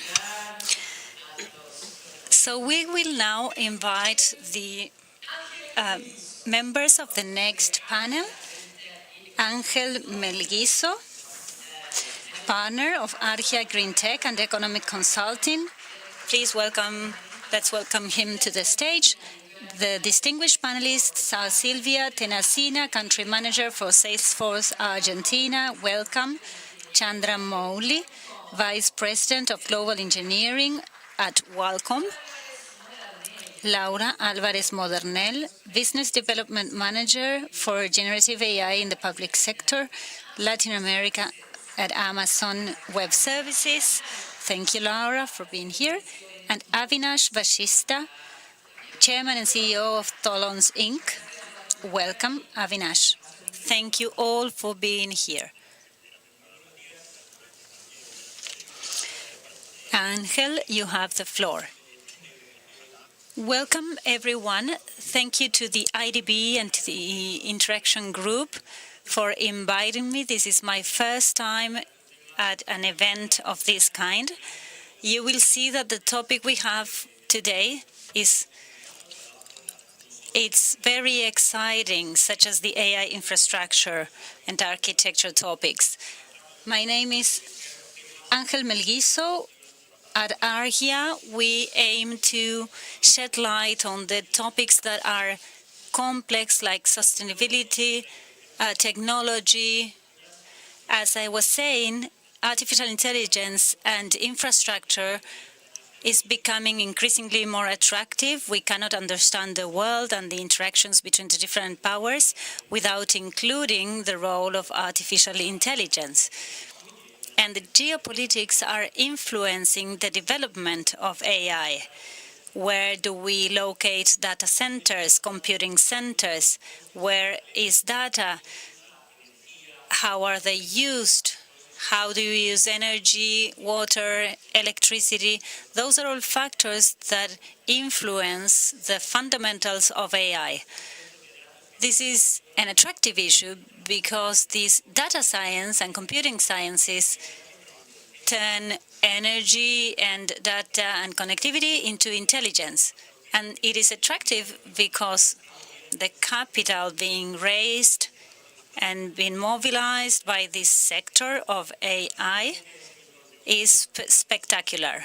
Only in semiconductors or chips manufacturing, 3 out of the 10 leading companies of the world are in this region. 3 out of the 10.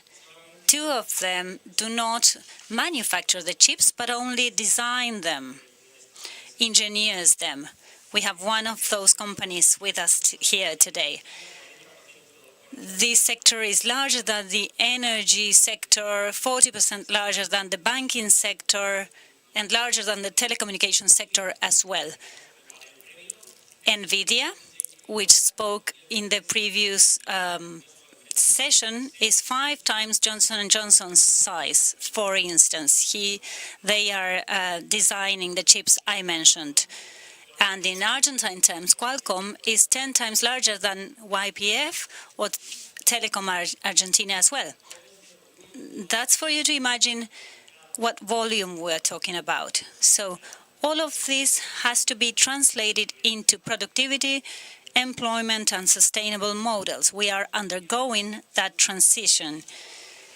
Faced with initial studies by the MIT, for instance, saying that digital economy would add 1 economy of the UK per year, we are at 1/3 of that. It's still relevant, but productivity still needs to be impacted. And the more sustainable models, the business models should be sustainable, and we are working a lot on that at Argia. I am wearing my green tie. Those of you who know me from before will know that I wear it because of the importance of sustainability. In this scenario, Latin America has an opportunity. In these moments of pause, Latin America could and should do more.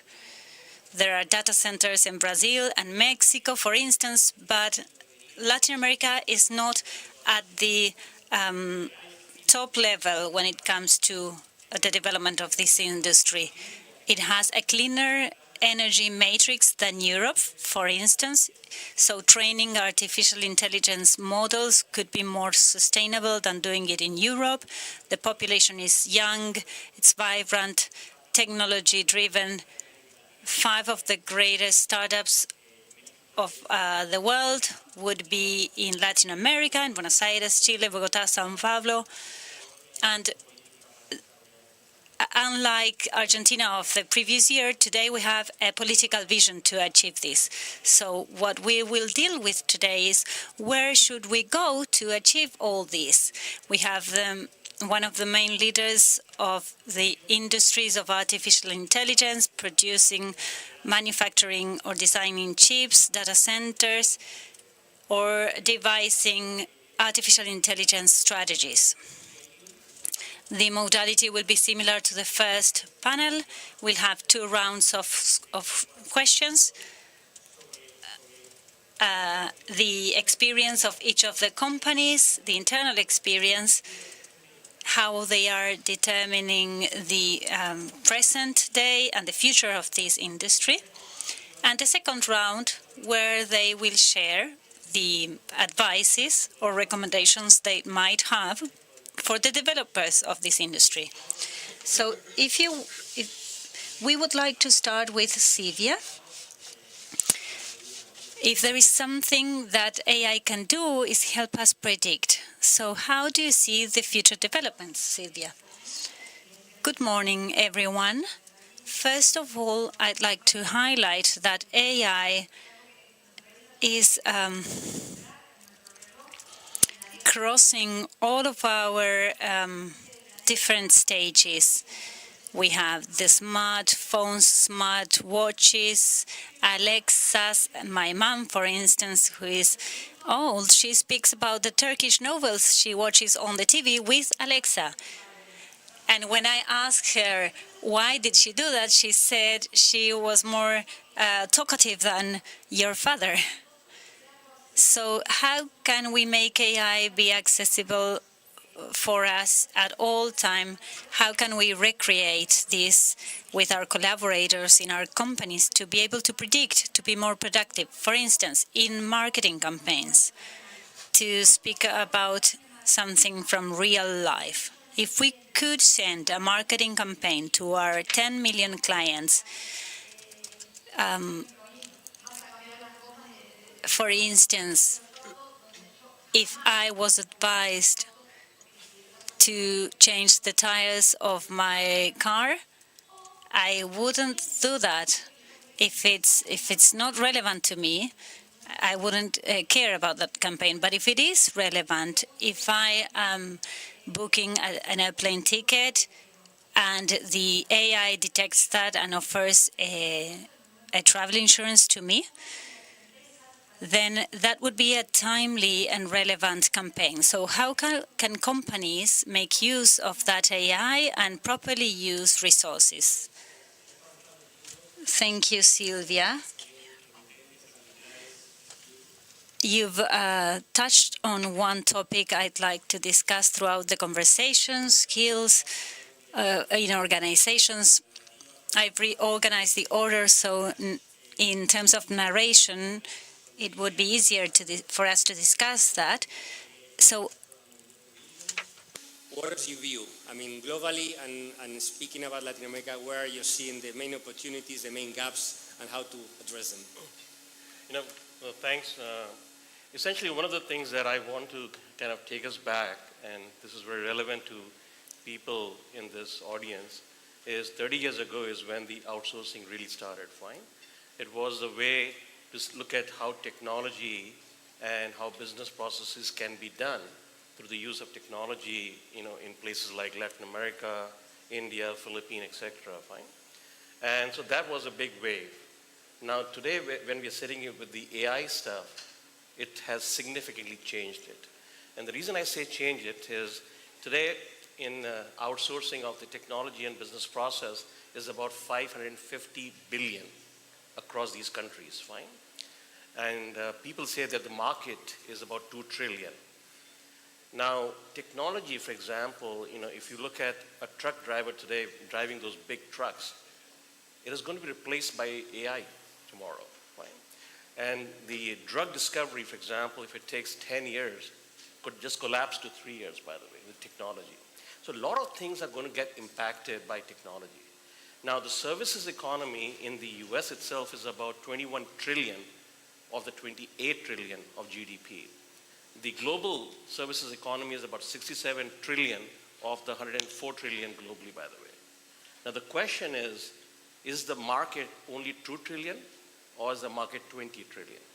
Because all of that stuff is possible to be reinvented through AI right now. So I think first thing that everyone should take is the opportunity for Latin America in terms of technology and the business process is immense. It has gone from 2 trillion market to 20 trillion, and I would say that. So that basically means is how do we leverage that stuff? Because people say, well, if technology is going to take away jobs, but the thing is that there are a lot of jobs that are going to be done. So first of all, I think people should know is that data is a basic lifeline. Fine. I think 30 years ago, what was the most essential thing was the talent. That's it. Fine. And the other technology was all supportive. But in the world of AI, data is a must. That's where it happened. So the thing is that right now, does Latin America have the right data infrastructure? And the answer is no. Fine. Obviously, there is a lot of strides being made by Mexico City, for example, as a city, Buenos Aires, and maybe Sao Paulo. But what about the other cities in that sense? But what about other countries? So you need to have a way in a private-public partnership so that companies and organizations can share the data, because it's extremely important. You cannot have isolations of data. And then how do you store that data, like data lakes, and all of that infrastructure comes in. And then how do you process that data? And this is, I think, you talk about the AI infrastructure being very sustainable. So all of that stuff has to really be paid a lot of attention in that stuff. The second thing is the talent. Now, how do we leverage all this technology that we are developing? So the reskilling of people is very, very important right now. And it's not incremental reskilling. This requires a very different kind of skilling. And this is where I think people never really cared about whether they have to really work with the Qualcomms or the NVIDIAs. I think today you have to start looking at working with them also, even though they may be hardware companies, because they're designing models and so on and so forth. How do you use those models most effectively? That skill has to be taught, by the way, fine. And then, you look at some of the ethical concerns when you're designing any of these algorithms and things like that. I mean, you have to make sure that it's ethical, make sure that it's fair in that sense. I think so some of these infrastructure stuff is extremely important. And right now what clients are doing, again, to the audience over here, 30 years ago it was outsourcing. Now what's happening is the core technology, the core business of a client has to go into talent-rich countries like Latin America and India, etc. And clients are saying, I want to establish my own operations. And so you will see a lot of companies wanting to establish their own operations. It doesn't mean that they won't give work to other companies. They will bring those companies to come in and work within these offices. So the thing, and why is now Latin America getting a lot of attention? Because previously, if some task required 500 people, today it requires 50 people. But there needs to be more collaboration in the same time zone. So you will see an increase in nearshoring significantly right now. A lot of clients are telling their partners that if you do not have a location in the nearshore, we will not give you more work. Thank you, Avinash. And in the next round, I will pick your brain on where are the sectors, which are the particular industries where you see more potential for Latin America, so that some business matchmaking can be made. But you mentioned skills. It was mentioned also the issue of obviously of the infrastructure. But I want to move off to one of the other pillars, which is computing power. Obviously, you have to have data. You have to have the right people to manage and study that data, but also you have to have computing power that today is based on chips. And one of these fabulous companies, one of these companies that are actually almost an idea company is Qualcomm.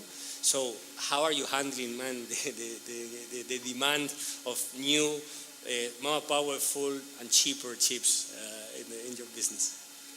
First of all, good morning, everyone. Thanks for having me and having me participate in this panel. Appreciate that.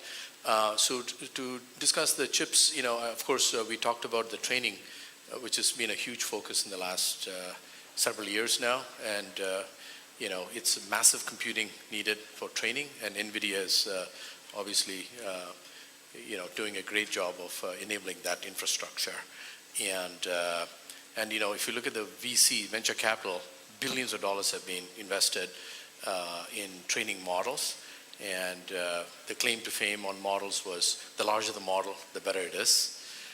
Now the focus is how do you make models more effective but smaller, so that you could deploy them in a variety of hardware types, in the inference side. So coming to the what we do is on the edge computing of AI. So if you look at cell phones that we all carry, we are putting more smaller and smaller models in these phones, like 8 billion parameter models versus 170 billion or 350 billion models that are out there, which can't physically fit into a phone form factor, or a laptop, or maybe a car, as we do more AI in EVs, things like that. So from a Qualcomm perspective on the edge computing infrastructure, first we developed a custom CPU called Orion, and we brought this to market just earlier this year on the PC, and we call it the Copilot Plus PC that Microsoft and Qualcomm jointly announced.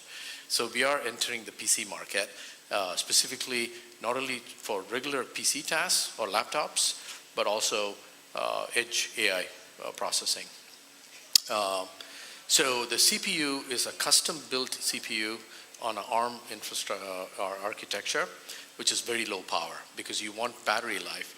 And most importantly, when you run AI at the edge, you want the AI assistants to be running pretty much all the time in the background.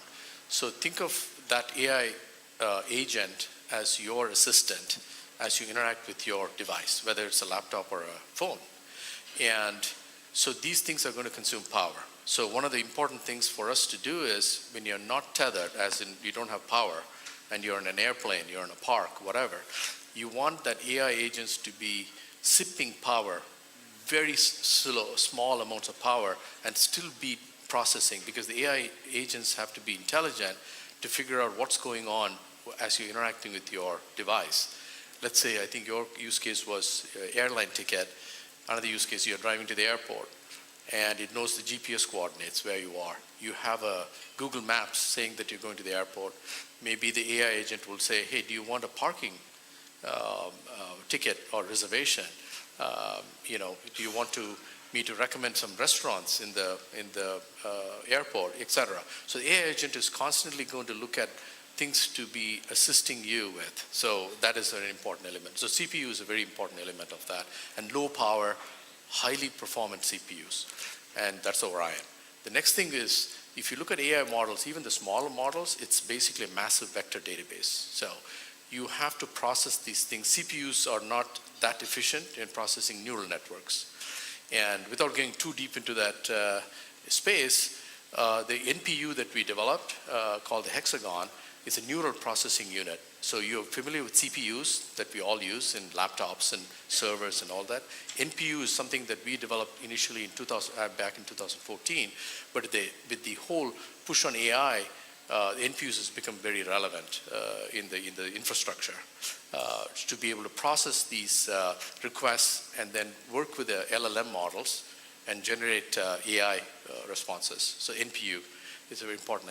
The next one is GPU, and we have been in the GPU business for a long time for the graphics, for gaming and all that, and even mobiles. So, and the GPU is a very important element. Then there's image processing, where you have vision, photographs or videos you're taking, and then voice, and then how to interact with multimodal models in Gen AI.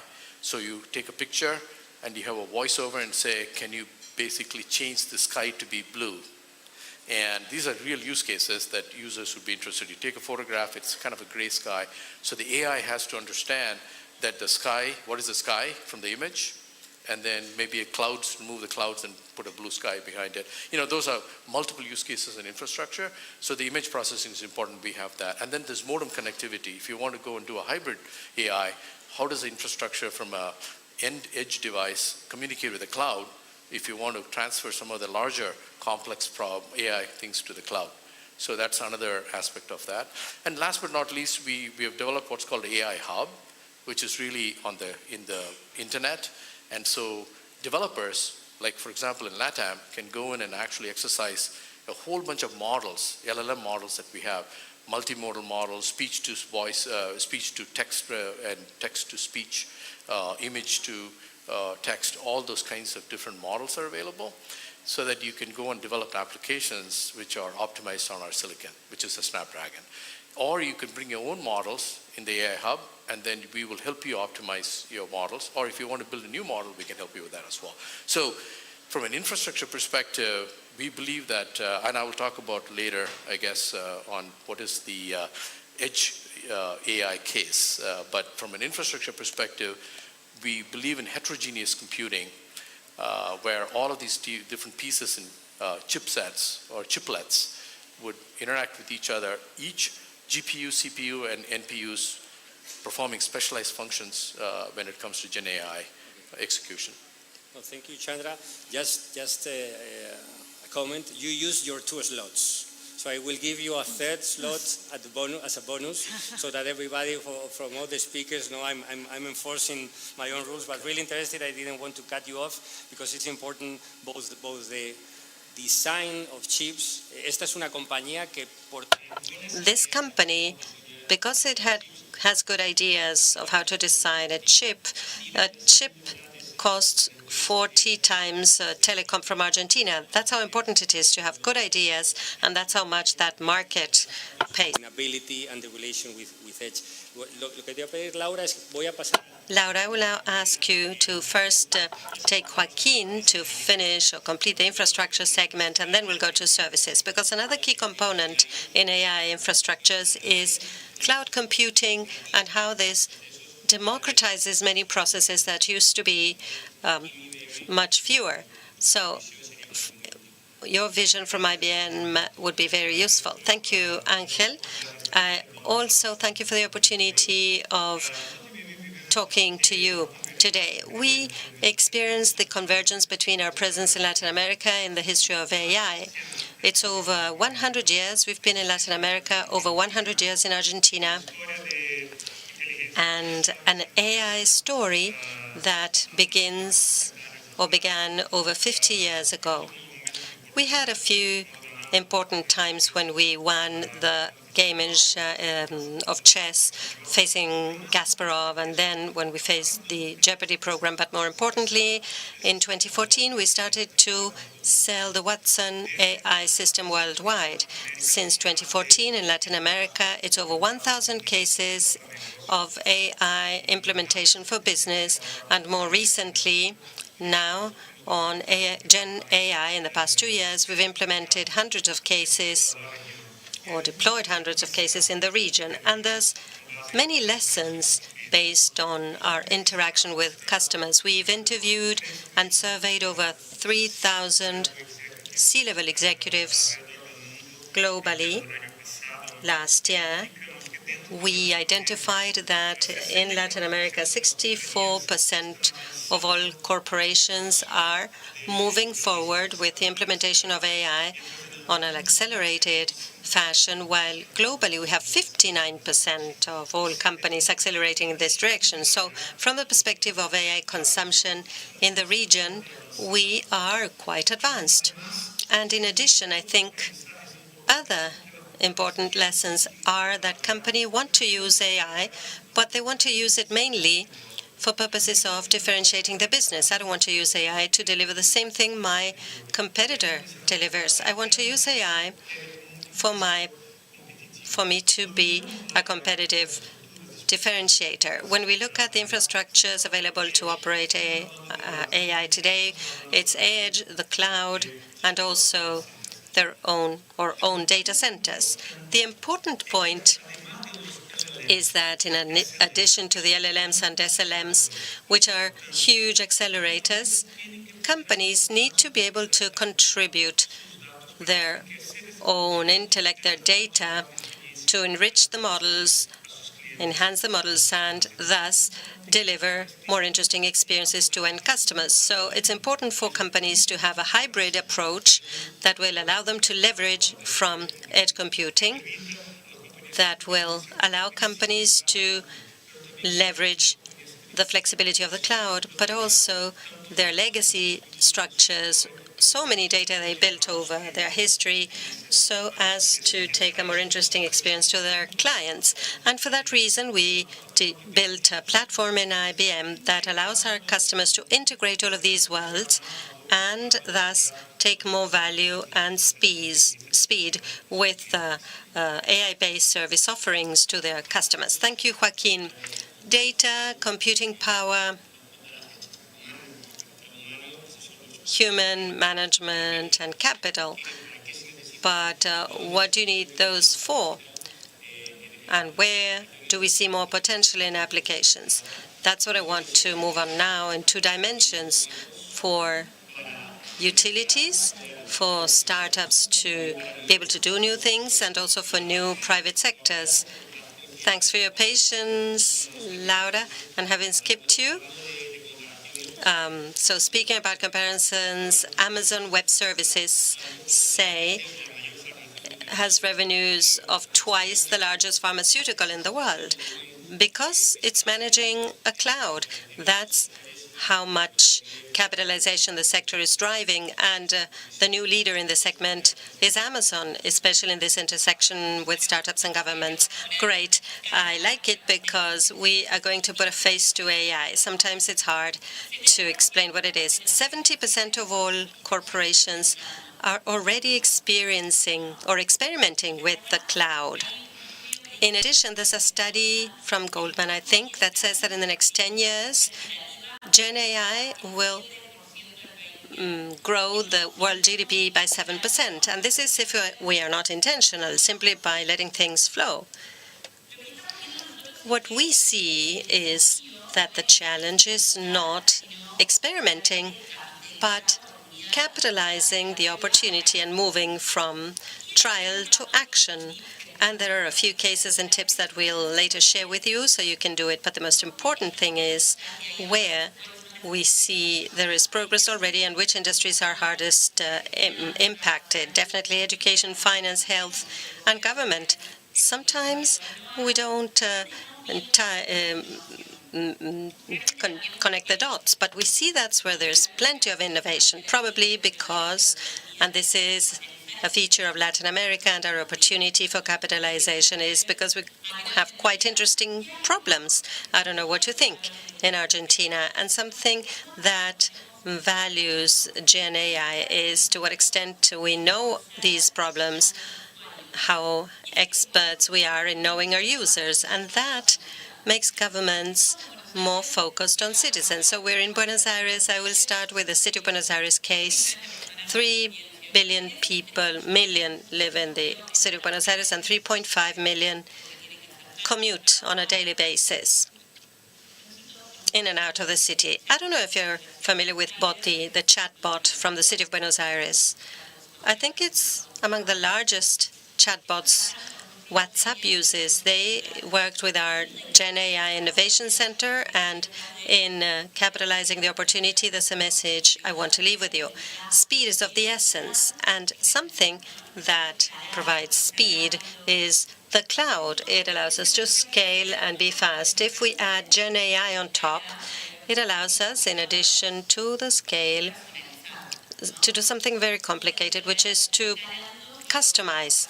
How can I customize messages much better in something that is while I scale? And this is what Boti did by working with our Gen AI Innovation Center. There are 600 formalities in the city of Buenos Aires, procedures, and what they wanted to do was to standardize them and make them accessible for citizens to ask the chatbot, what should I do? And that it wouldn't be a Q&A page and a link in a website that is static, but rather to tailor-make it to what I need to solve at that time. So they worked with us to start embedding AI on Boti chatbot so that it can answer automatically in natural language, but not only that, in the Spanish we speak at the River Plate, with the vos pronoun rather than tú, and when you can use colloquial words. Where should I go tomorrow to open my new store? To have it approved. That's of the essence. And they did it. They experimented with it. And also, there are things I don't want the chatbot to answer because it's not my role to answer what I think about something that happened today or about a given politician. So they also managed to set limits, boundaries, so that it wouldn't answer on topics that are not in their purview. What's the beauty of this case? Not only they experimented and added value to citizens, which made them a more proactive rather than reactive government, because I know what citizens are asking also, where my problems are, and how can I solve them to create no solutions. In addition, they brought the government much closer to citizens, and it emphasized the data. For this, I need a data strategy. The city government has an open data strategy.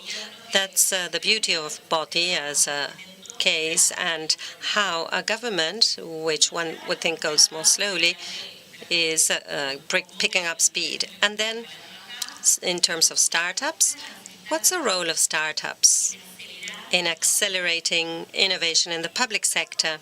And there are many cases we start to see of startups leading innovation facing public sector organizations. For instance, in health, we are working with Liberty Health, and they are focused on providing service to hospitals, to doing client management. They created a health lake with health data.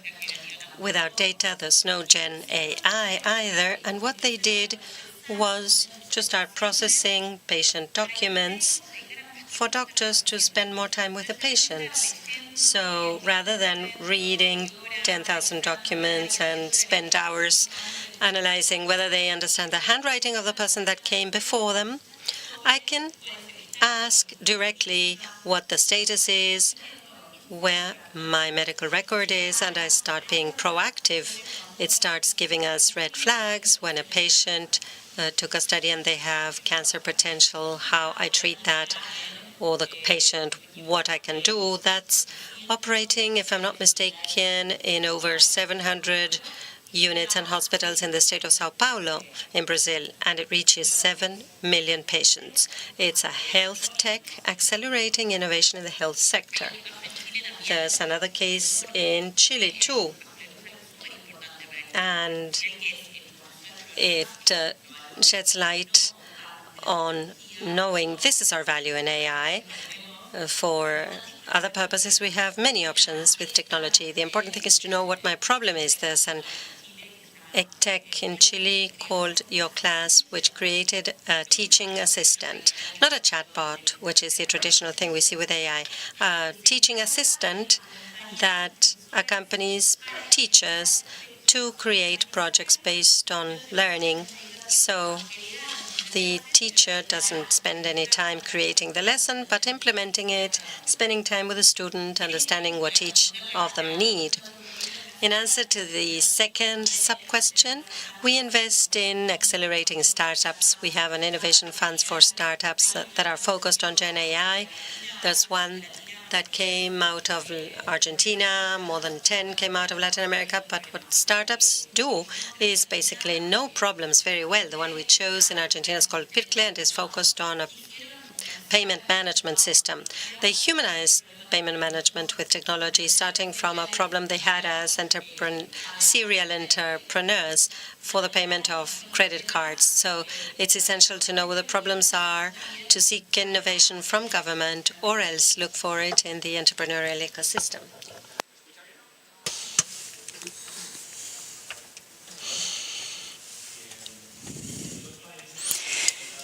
Well, there are two panelists that have respected my authority. The rest have not, so you will receive a prize for it. Mobility, health, education, those are very interesting topics for all citizens of Latin America. Where to work in this AI-powered economy that is going to change things. So where are the niches that you are seeing in that sector? Yes, again, I think the niches have remained pretty constant in terms of the time. I think one place where the technology is adopted the fastest is financial services, right? So anything which is a fintech product is very, very important. Payments is very, very big. I mean, a big part of the population of global population is not banked, fine? So especially if you look at what the adoption of leapfrogging has happened in Africa, for example, in India on payments is substantial. I think, so payments is one. The other one is, especially for this region, I think this region has done a lot, especially Brazil, for example, on agriculture. And that's a sector that has tremendous opportunity in terms of what it can do in terms of the AI stuff. The other one is healthcare cost is really going up high everywhere, especially in the US. I mean, it's a big issue, by the way, fine. And so I think you will see a lot of investment going in, a lot of demand on the healthcare stuff, right from telemedicine to devices and how do you deliver, health. In fact, when you want to look at any sector, remember one thing. It's very, very important to start off saying, how can you reimagine the consumer experience? Fine. So for example, when Uber reimagined the experience of taxi, you don't have to book in advance and you are figuring out whether I have a flight to catch, whether this person will be there or not there, and you're calling up and all the stuff. And he went to the wrong address. All of the stuff was reimagined, by the way. So right now, don't be bound on how you did things. Ask the customer, dream with the customer as to how you can do it, and then find the technology to be able to do it. One last point. I think right now, if you say, how are we going to do this stuff? Microsoft, Salesforce are coming up with agents right now, fine? And these agents, so right now when you talk about 500 people, eventually what's going to happen is you will get these agents. These agents are going to be trained on very specific things, on customer support, this and that, for different things. and it will have the ability to take data from yourself. So focus right now, look at 3 years down the road and saying, you know what, I need to work with companies and smaller companies in terms of having agents for everything, whether it's engineering, whether it's customer service, whether it's technology. Y como han visto, oportunidades en servicios públicos, oportunidades en algunos de estos servicios. So there are opportunities in the public services sector, in the healthcare, and since we have two leading business women here, I would like to ask you about how can we accelerate the entry into this sector? How can we tap into the opportunities that we are seeing today? What could you share with us about that? So I'll start with Silvia, then Laura, and then we discuss sustainability. Well, the percentage of acquisition or adoption of AI in Argentine companies is very low. Only 11% are using AI productively, and in Brazil that number goes up to 63%. This figure is important, and we need to pay attention to it. We have an incredible opportunity. There's another figure I'd like to share with you. I work at Salesforce. It is estimated that there will be over 2 million positions created in Salesforce, and Latin America will account for 20% of that. So my advice to companies is to acquire knowledge, train your employees in these skills, and the topic of silvering, the service, for instance, plus 50 service, it is important to incorporate them. There will be over 93 million jobs created and 87 million jobs eliminated. So how can we reconvert those 87 million into that 93? Because otherwise, over half of the economically active population will be eliminated. So we need to reskill our collaborators in the technologies that are already with us today. As I mentioned at the beginning, my mom discovered on her own how she could talk with Alexa, and if I leave her, she will probably develop that skill further. Well, what we need to address is what we know today. What Silvia mentioned about her mom not being trained about how to use Alexa, let's raise our hands, those of us who use AI. As leaders, do we know that that is already happening in our organizations? If we don't, how can we create the environment for our collaborators to experiment that and train themselves? There's no AI without data, so we need to prepare that aspect as well. Well, thank you very much. I am quite concerned about the definition of the population over 50 being left out. There's a long way to go for us. No, not for me. So I'll probably enter the reskilling programs soon. So to wrap up, I'd like to touch on the sustainability issues for the development of AI and the tools powered by AI. There is the need for continuous investment in social terms to generate additional tasks and to look at climate issues. Chandra, edge computing is efficient and in all ways, but also in terms of energy use, in water use, for data science. So Chandra, I'd like to close up with you. A key message is that artificial intelligence is sustainable and it's a good business. It attracts consumers, talent. So what would be your last remark on that? And lastly, we'll have 30 seconds each. Go for AI because it's power efficient, it's less expensive, and as I said earlier, the models are shrinking, as well as you have privacy. You can control your data, and everything is done locally whenever you can. So that's what I would say. Thank you very much. Joaquín. Hola, gracias, Ángel. Bien, 90% de los consumidores hoy día dicen que prefieren 90% of collaborators prefer to work with companies that address their data ethically.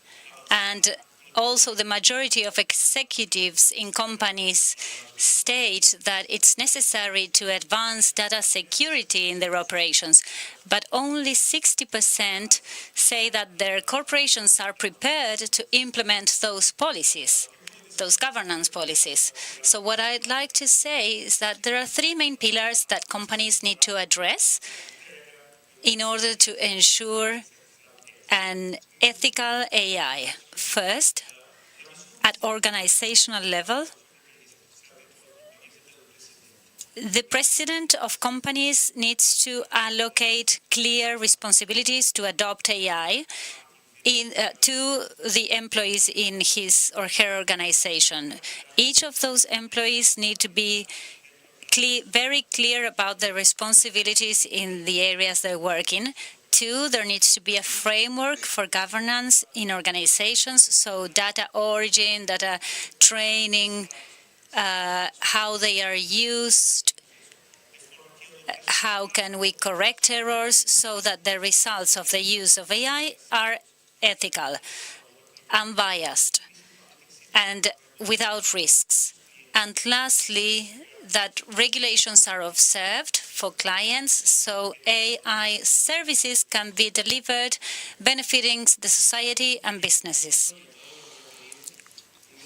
That's excellent. Thank you. Puede hacer, qué debemos hacer en América Latina, pero quería agradecer, por supuesto, vuestra disciplina, en serio, por Thank you very much to all for observing time, for your contributions about AI in our times. I am fortunate to be able to work on these issues that are so disruptive. We've seen that AI is at an incipient implementation stage as a broadly used, widely used technology. This is changing every day.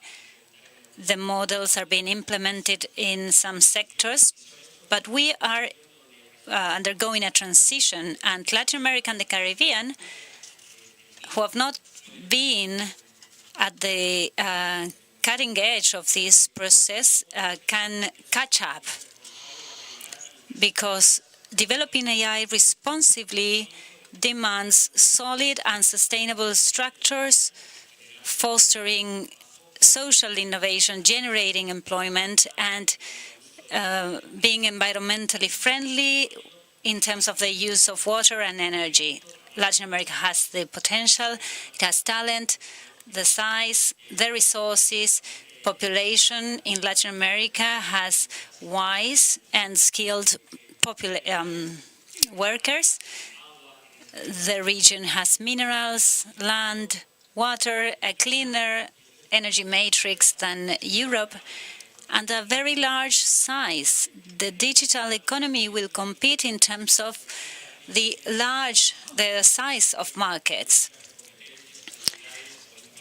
We know that in terms of policies to develop talent, to be integrated economically, we know that what works is public-private partnerships.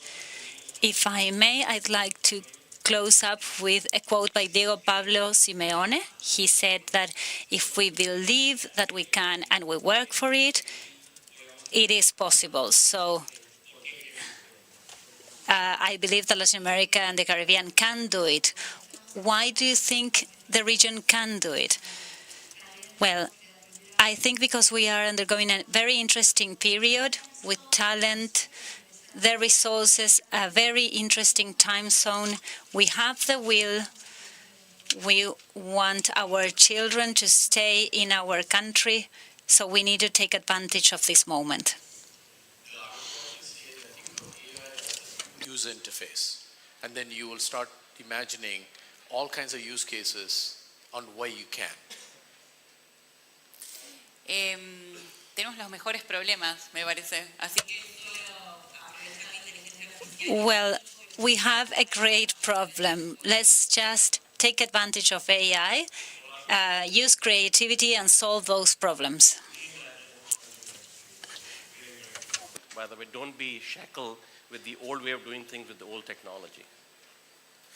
Bien, por nuestro lado, yo creo que Sorry, as I said in my first part, we are now accelerating the use of AI faster than the rest of the world. I think we have everything to continue that direction. The creativity of Latin Americans is an asset that may make a huge impact on what we're going to deliver over the next few years in AI. Thank you very much.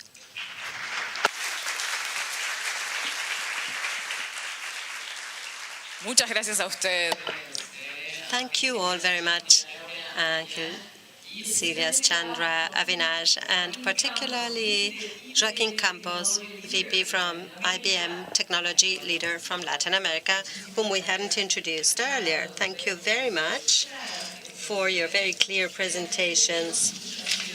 I am taking back many ideas from all of you. Joaquim, who stressed the need for ethics and governance in this progress, creativity as an extremely important component. Wow, working together for the entire Latin American and Caribbean region to be together is precisely what Outsource2LAC wants to promote, and it is what we are experiencing with you.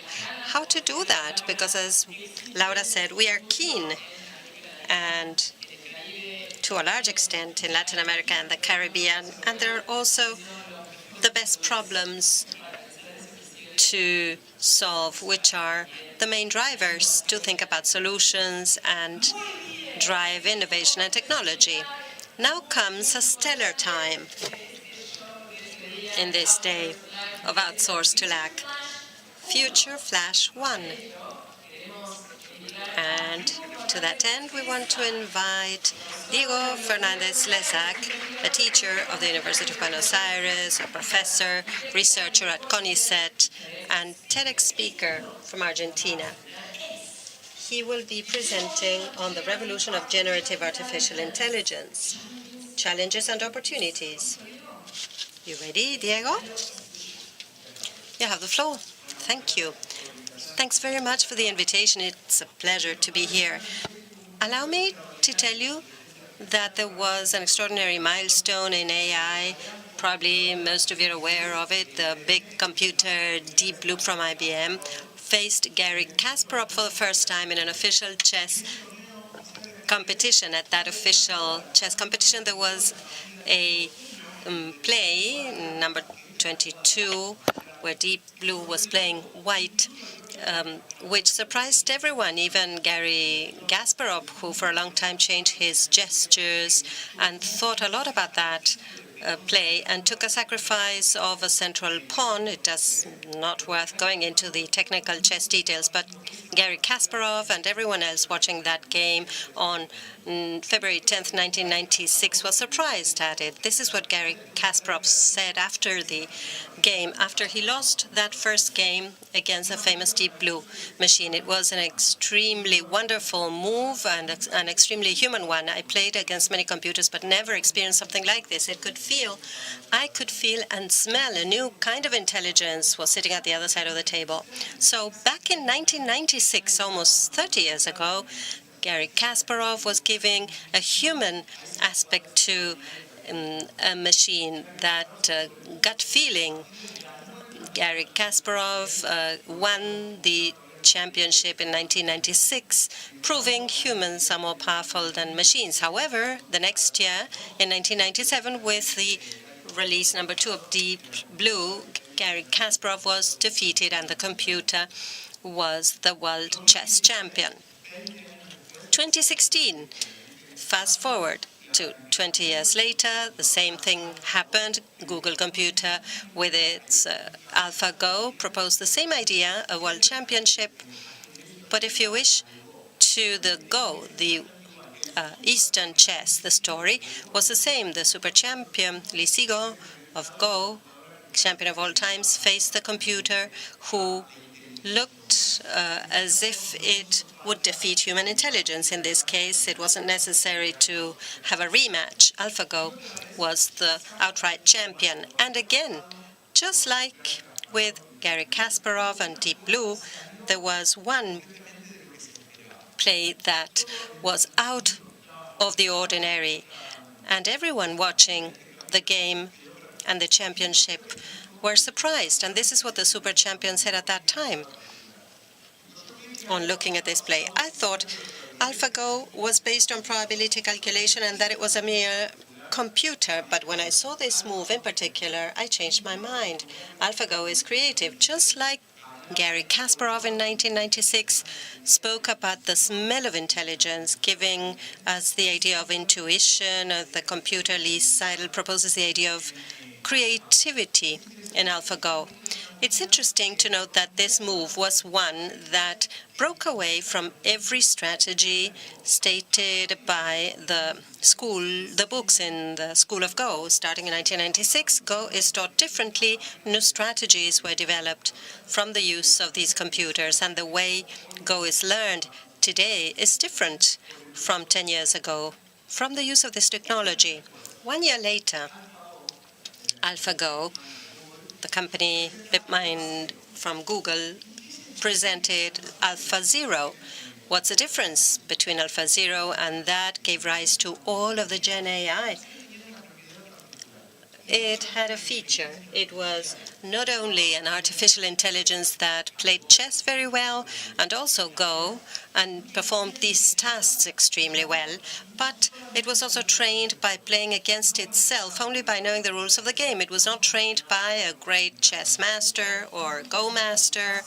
Neither was it trained based on databases from previous games done by humans. They took AI machines and, speaking blindly, just by knowing the rules of the game, made them play against themselves. AlphaZero played 1 to millions of games over a week's time and achieved gaming levels that were even higher to Alpha Chess or AlphaGo.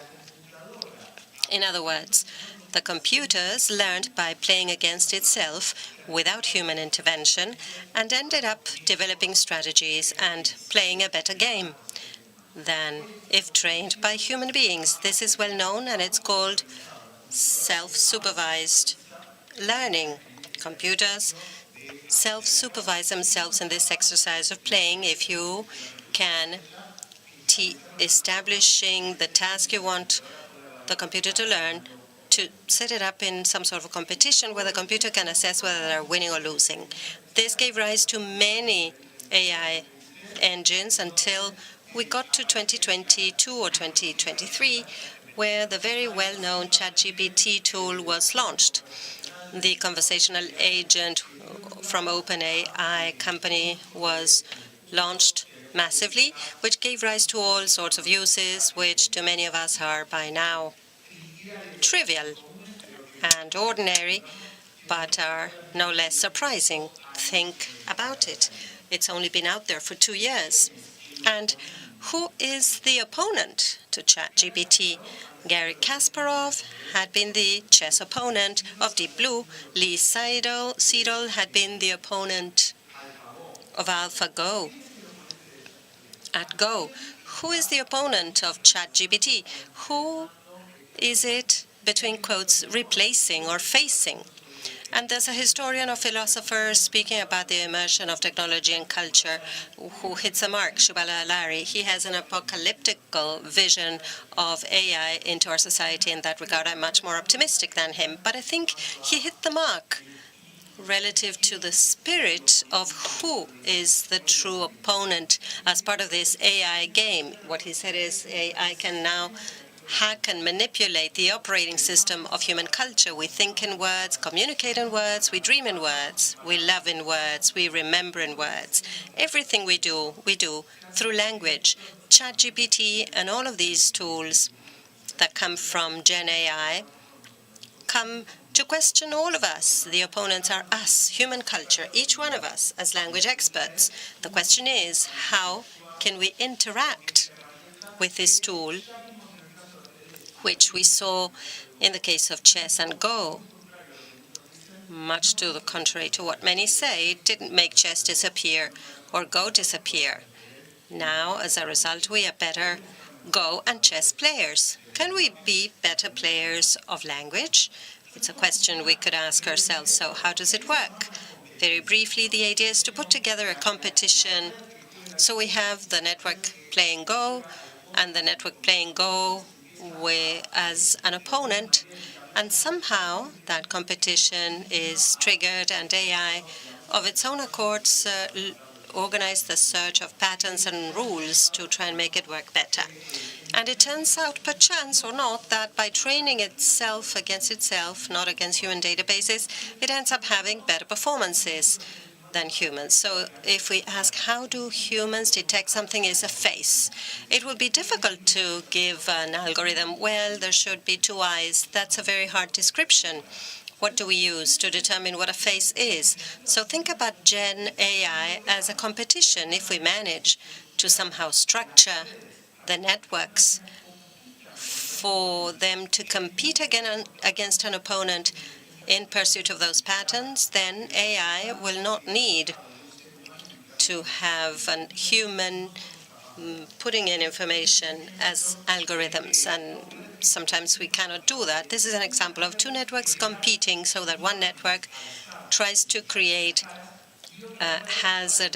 random images that look like faces and another network to distinguish that those images are created artificially by AI or if the faces came out of a database.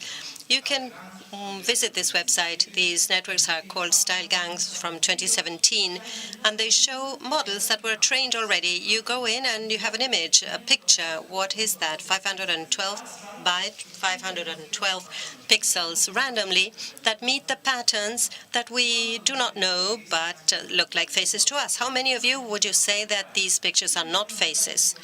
They have a few details you may observe. For instance, at the bottom right-hand corner, at the far right, you see a lady with asymmetrical earrings, different earrings in both ears.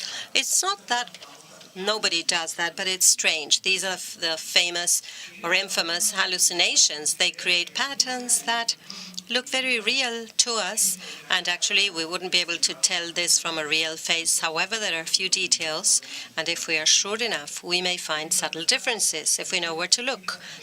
Take back this message. These Gen AIs are not browsers or databases. They are content generators where you need to check the data they give back to us very well. What are the tools available? There are voice and text generators. What matters is they call for human input. It is humans who trigger the signal of creating content, and this is the so-called prompt and the huge area of research of the past few years. Prompting engineering, how to do a good prompt for these AI tools to effectively help us. What's the trend? Where's this going? We see this in the apps and websites. The idea of multimodal AI. It doesn't matter if it's a text or audio or picture or video. There are integrated models. One should be able to go from one place to the next in the same representation. Give me a text, an audio, I will give you a video. And for all of that to represent the same situations. So you can query these AIs from different modalities. And a final thought. In conclusion, not everything is ChatGPT and LLMs. There is AI in almost every app we use. The famous maps, computer games, cell phone games, in this case, the Rubik Cube. Infrastructure, there's plenty of AI in infrastructure. How can we enhance the performance of these computers so that the same AI takes up less and less energy? In particular, I research at CONICET. I'm a professor at the University of Buenos Aires and lead a technology transfer think tank between university and companies, and many of our research work and applications have to do with AI applied to health. I want to tell you about an example of medical imaging, an example of something that's been done for decades and recently had very significant progress, impressive progress. These are automated reports of magnetic resonance, tests of brains, mammographs, which doctors have available to be able to devote more time with patients rather than having to spy on the image and trying to perform that kind of function and spend more time with patients instead. In imaging, it may be old or well known, of course, it's progressed in the past few years, but the question is, could we do the same, and this is what we're working on, between the patient and doctors at the medical consultation, not only on images. If a patient comes along with a migraine, for instance, can we intercept the patient and know approximately what the diagnosis is and give the doctor a medical record of sorts, an augmented one, so they can devote more time with the patient? That's where we are heading. Plenty remains to be done. These initiatives are just to go back to the beginning. In chess, human brains consume around 20 watts to produce the knowledge we have.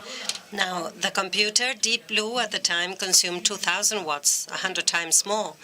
Now, the computers necessary to run the LLMs and these AI tools are destroying the planet in environmental terms.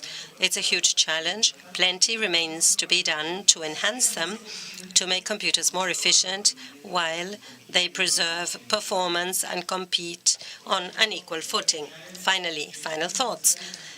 AI is ubiquitous. It's there in almost everything we do in the industry, academia, elsewhere, and it moves at a speed that is unparalleled. There's no other way but to train and cooperate. Interdisciplinary cooperation is strictly necessary to keep more or less at par or current as to what's going on. Something that I like to promote is technology obscurantism. This use of AI is a trick. They tell us it's a black box. There are ways, however, of establishing basic notions that do not call for equations or programming that allow us to understand how it works and become better users as a result.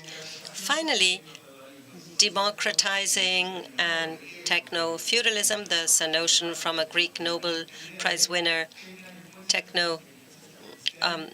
the idea that these AIs come from large corporations that train them this way, and there's nothing wrong about that, but it's important to know that there are biases. If they were trained with content coming from the United States or Europe, some of those things in Argentina or Latin America might not work well. So we need to be mindful of the biases and try and work jointly in interdisciplinary cooperative work to adapt the technologies jointly for our region. So we need to be mindful of biases. And finally, I'm a promoter of AI. Use it everywhere, but beware of cognitive sedentarism. Nobody told us go out and jog 100 years ago because there was no need. Our life was mobile, whereas now we need to get told go out and exercise. Beware of falling into giving away all of our intelligence to AI because they will have to send us to do Sudoku games. Thank you. Excelente, Diego. Excellent, Diego. What an inspiring presentation. Thank you. The transformative impact of generative AI is limitless, really. I loved your view of putting AI and human beings on the ring in terms of language. Will we be better players of language, better users of language? It will be up to us. And also the notion of not handing out our creativity, our intelligence before AI. At the end of the day, AI and technology still need us. They depend on us to give them the proper prompt, so we are still in control. And going back to one of the last topics that Diego mentioned, the health issue, I'd like to introduce the next panel, plenary session number 3, Digital Health Frontiers, Innovations and Opportunities in Telemedicine. Before we do that, we invite you to watch this video. The digital age is reshaping healthcare in Latin America and the Caribbean, offering a chance to break barriers and redefine access. Technologies like AI and augmented reality are revolutionizing public health. From remote consultations to surgeries, telemedicine cuts costs, improves care, and expands access for underserved areas. By investing in infrastructure and policy reform, the region can elevate its healthcare system and position it as a leader in the global health economy. Are you ready to take the leap forward? Vamos a invitar entonces al moderador y a los panelistas, primero a Massimo Manzi. We'll now invite the moderator and the panelists of this panel. Massimo Manzi, Executive Director of ProMed, is the moderator. Welcome. And the panelists are Rodrigo Alves, co-founder of Doctari, Alejandro de la Torre, Chief Scientist Officer of Grupo Quirón Salud. Welcome. Michael Dowding, CIO of Health on Cloud. Marina Simian, CEO and co-founder of Oncolic. And lastly, Cristian Massa, President, Latin American Association of Private Health Systems, ALAMI. They are all here. Welcome. We listen to you. Good morning, everyone. Thank you very much to the IDB for continuing to include this topic in Outsource2LAC agendas. I'd like to share with you that some 15 years ago, at ProMed organization, today the Chamber for Health in Costa Rica, we met with Fabricio and discussed the possibility of including the health issue in this fora. So we will talk from a special perspective. Don't worry, those of you who are not in the health industry, we will not be so technical, but we will mainly address two matters, and we have relevant speakers to discuss them.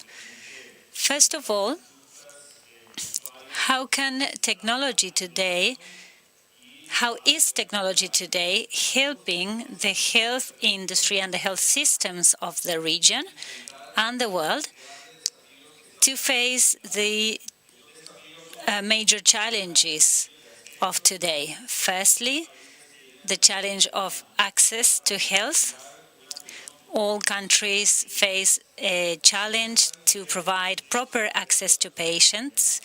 And secondly, the challenge of sustainability in a world population that's aging, that's increasing with health increasing costs, with increasingly lower contributions at public level. Technology could be the tool that allows us to be more efficient in caregiving, and also to reduce the impact of the costs in the health system. So our approach, the traditional approach of Outsource2LAC, entails how such technologies can be used to create business opportunities for our companies and our region,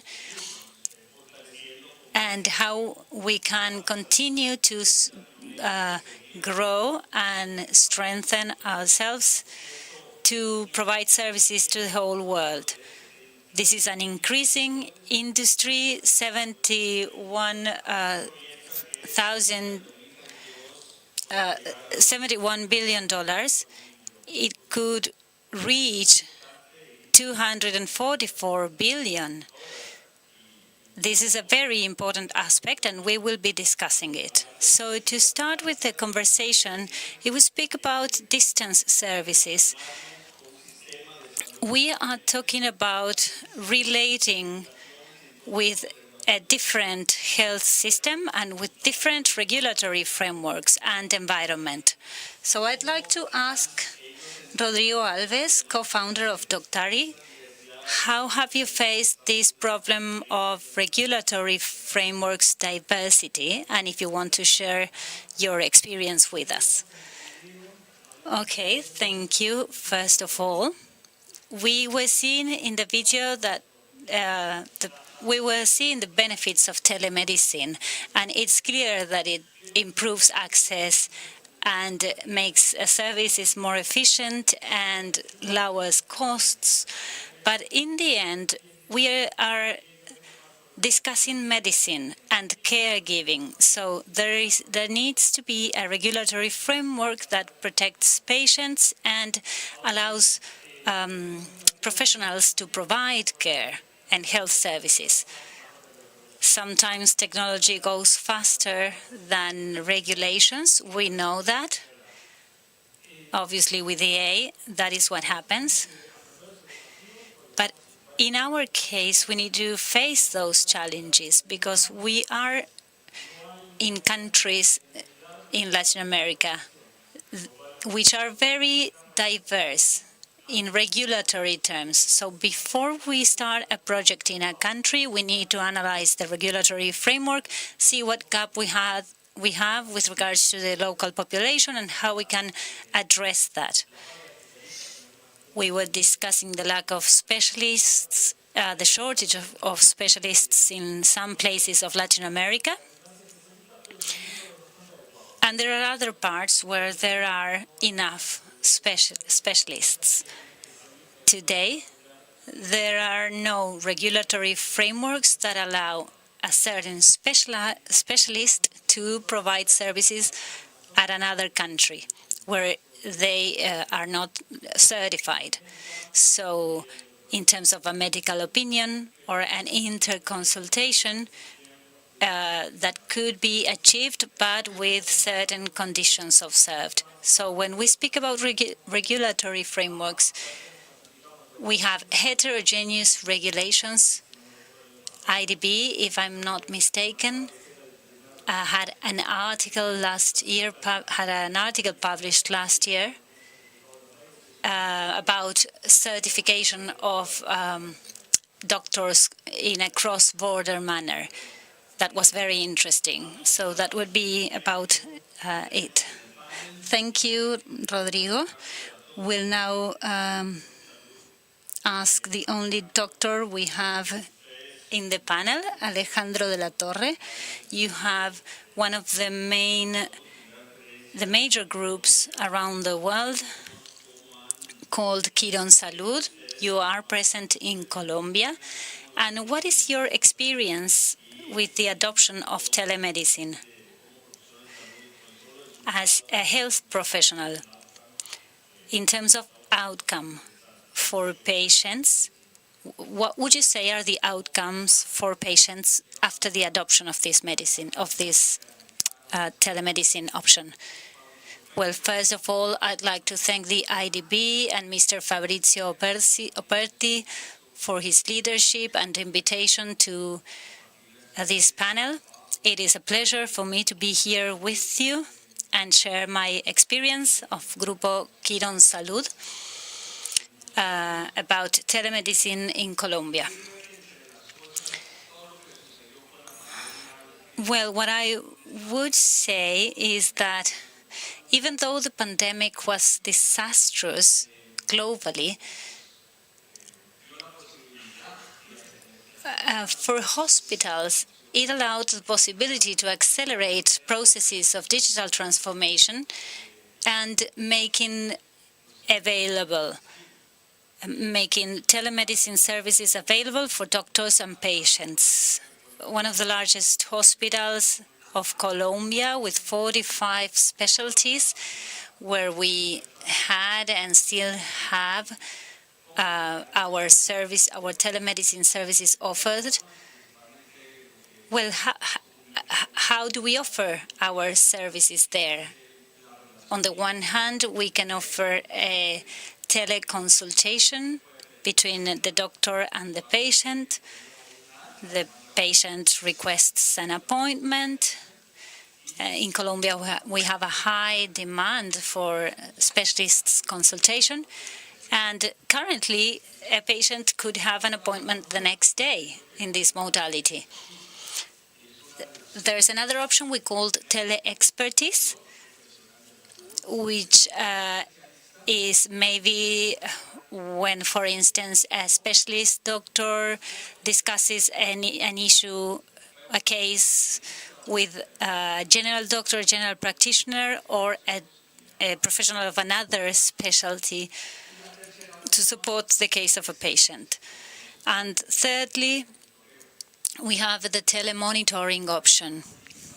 At hospitals, we have an early intake policy for patients that need a long stay. We offer a device for them to monitor their vital indicators, such as blood pressure,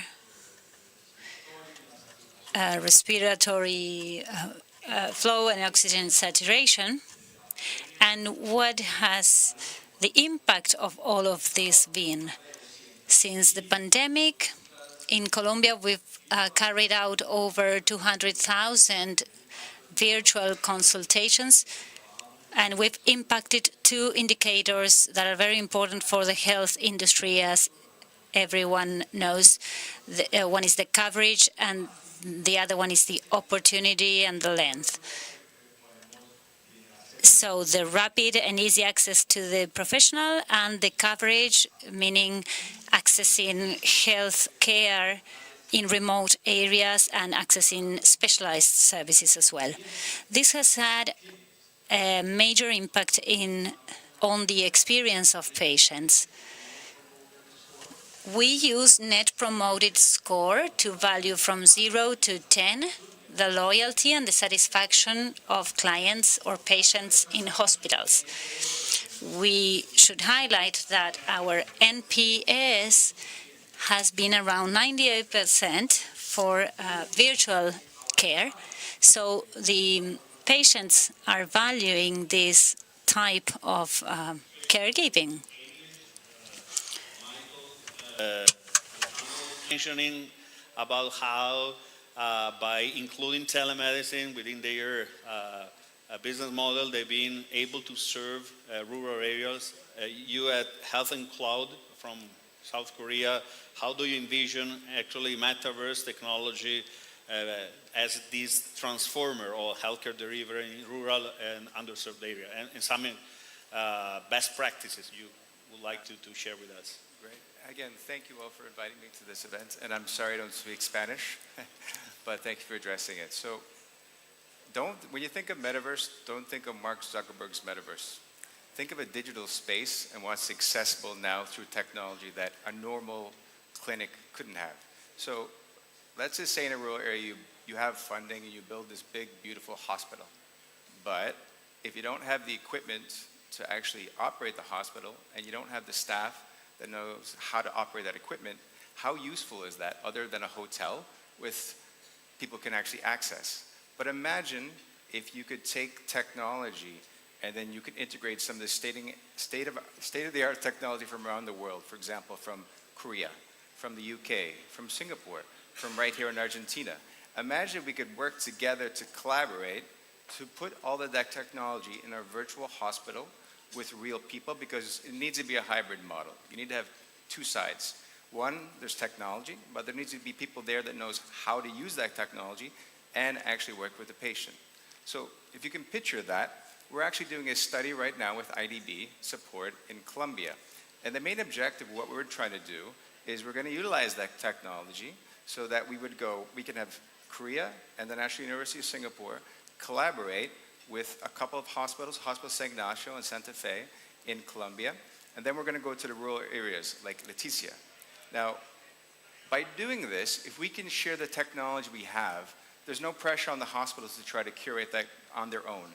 A simple telemedicine platform, if we just have Zoom, I can't really tell. I'm a doctor. I need to know certain things. If I'm a neurologist, a cardiologist, a pediatrician, I need to see vital signs. I need to see an X-ray, an MRI imaging. But again, that's hard in some of these areas. If we can present those technologies, using metaverse technologies, we can actually train people on how to interpret and how to share that information. Then they can work with a doctor, for example, at a hospital, San Ignacio, and then they can get consultation from a global expert that's creating this technology. Now we have value-add chain where everyone's contributing to the greater good and we're making a big impact. That's how I see the metaverse technology. It's a virtual extension. You can turn that hotel into a state-of-the-art hospital where people can access consultations around the world. We can have someone in Leticia have a hub hospital, for example, in Hospital San Ignacio, where they know how to send them, but then they can get support from some of the world's experts. But we would do it on a doctor to doctor to doctor to patient scenario in this case. We're not going to treat because cross-border is not possible through regulatory process. But imagine you could get that kind of support and that value shed. You can actually have a patient in Leticia that is actually seeing a local doctor with technology, and they're actually getting treated from the best hospitals in Colombia and the best hospitals in Korea all at the same time. And that's where I see technologies going. Thank you, Michael. Marina, volvamos a uno de... Let's go back to one of the main challenges in our health care sector, the issue of access and no doubt early detection. And we'd say detecting cancer at an early stage is one of the main challenges. We know that detecting cancer in time can mean the difference between life and death. And we're all convinced that technology may be the element that might help us as a healthcare system and as countries to improve early detection. From the perspective of a colleague, what's the impact you see that kind of innovation may have in improving health in our region? Good afternoon. Thank you very much for the invitation to be part of this panel. At OncoLeak, we are a startup based in Argentina.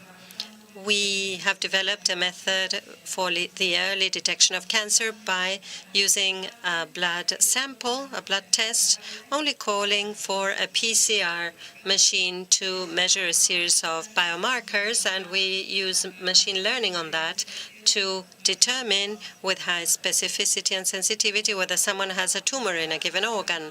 Our first product is for breast cancer and will launch in the market in Argentina initially next year, although we're already talking to several experts in the region from Chile, Peru, Ecuador, and the Dominican Republic to do the same there. While I listened to you in the panel now, OncoLeak offers something that's totally decentralized, the screening. Before the diagnosis, you have a screening, an alert that says there's a high chance that there will be a tumor in a given organ. We currently screen very few organs, and we do that mostly based on imaging. We all know that high complexity imaging centers are located in major cities like Buenos Aires and São Paulo. But when you move out from major cities and go to the interior, access to this kind of technology is very limited. And we're even talking to many provinces in Argentina and insurance companies and see that in some regions in our own country, cancer is the main cause of death, which is not the case globally. So OncoLeak allows you to decentralize. It's a technology that has very good metrics and it's low cost, and it's agile. So I imagine it can be fully integrated to a context to the one you just explained, because by a platform that is pseudo-virtual, pseudo-in-person, you might implement our technology. Thank you very much, Marina. Along the same line, technologies that might impact accessibility to our health system. Christian, who's the chairman of the Latin American Association of Private Health Systems, with that regional vision you have, what do you see now? How do you view the role of telemedicine and its impact on the various health systems in the region? Well, thank you all very much. I would like to thank the organizers. It's a great pride to share this panel with you. Let me tell you what ALAMIS is. It's an association of private health systems from Latin America and Central America that's existed for over 44 years. It's an international organization where we worked step by step. I've been with ALAMIS since 1986, and I feel proud when I hear that the IDB and other international organizations are working on health-related issues. What does this mean for us? In the past, we used to say we need to have health policies. Now, health is there in the policies. We had a very specific situation internationally, globally, with COVID-19. For us, COVID-19 created resilience because everything we see here, many of us had been working on them and doing things with technology, and each one of us inwardly in our own organizations, etc. We realized there was a possibility to use telemedicine. You may say, yes, telemedicine was used for distance consultation and consultations with some miners and organizations. We cover more than 850,000 people in the region. We're about to bring Iberoamerica on board. And I was part of the board of the PAHO, and it was a great joy to hear this is an essential topic for the countries in the Americas, not only for ALAMI's sake, but the Americas all the way from Canada down to Argentina, all the countries in the Americas. In 2021, when we were during the post-pandemic period, we were called to the OAS, and in talking to Luis Almagro, Secretary General of the OAS, we said, we're going to start working on because of the resilience we created. And he said, great, how can you help us? And because we were sending people to work in Cúcuta on the border between Venezuela and Colombia, we said, let's do something different. Let's do something disruptive. We are going to help the crisis Russia had at the time with Ukraine, and we started working on how, during war, we could help in refugee camps.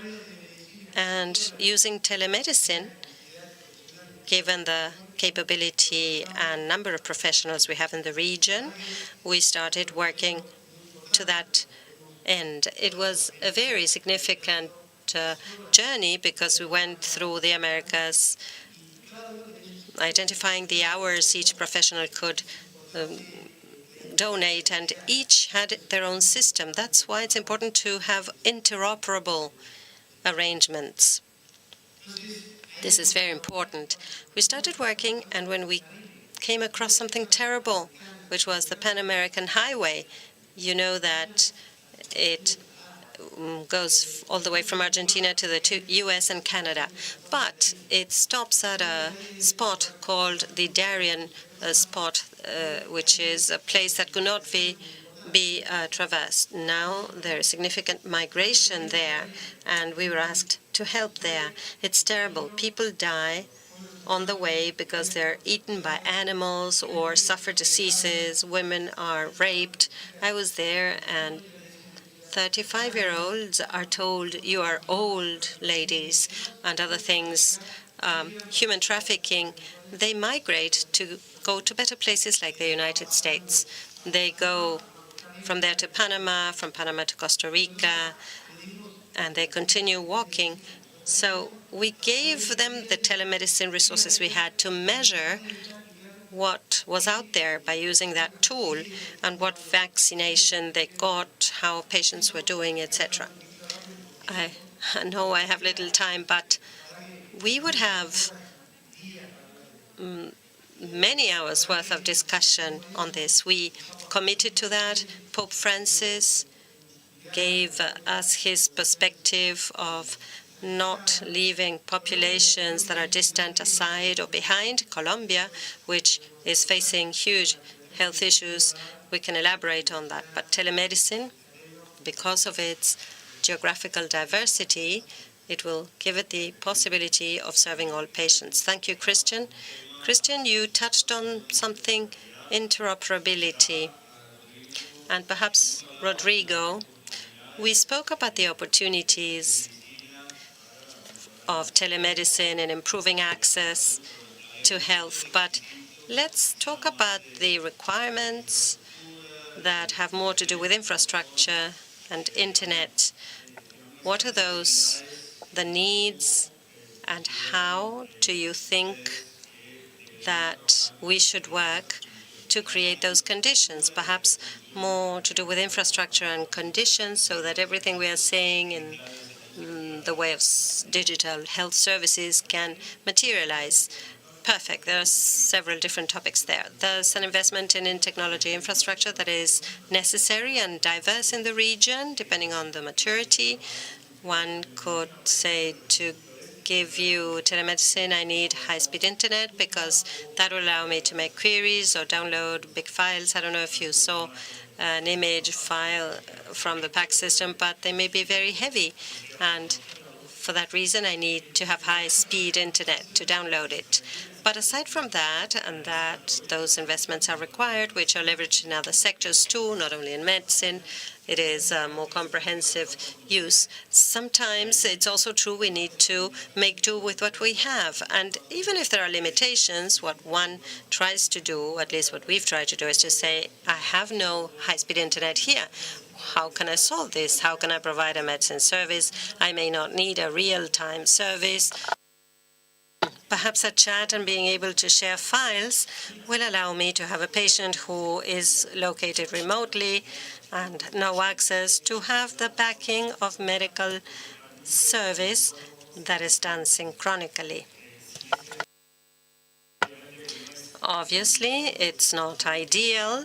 It's not the point we want to get to, but we need to work from wherever we are, and with technology investment, and we already have high-speed satellite internet, that will be very helpful.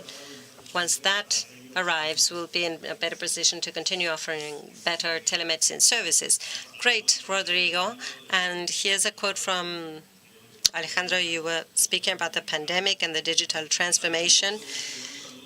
You told us from Kiran Salud, the introduction of that service. Tell us about the home. How did you integrate the digital solutions to the care model of Kiran Salud, at least in Colombia?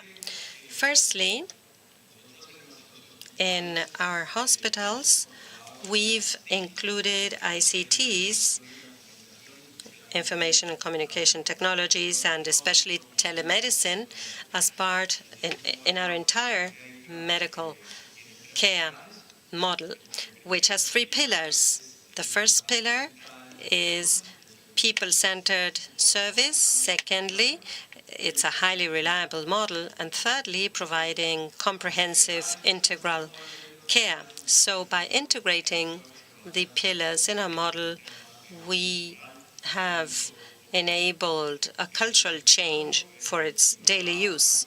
Secondly, and I discussed this with Michael in preparation for this meeting, is training, to train not only patients but also medical doctors and lose all fear and communicate the benefits and the importance of servicing them by telemedicine services. And thirdly is by securing service agreements with insurance companies. I think in some countries in Latin America, or in Colombia specifically, there is still a normative vacuum as to who pays and who upfronts the use of these tools.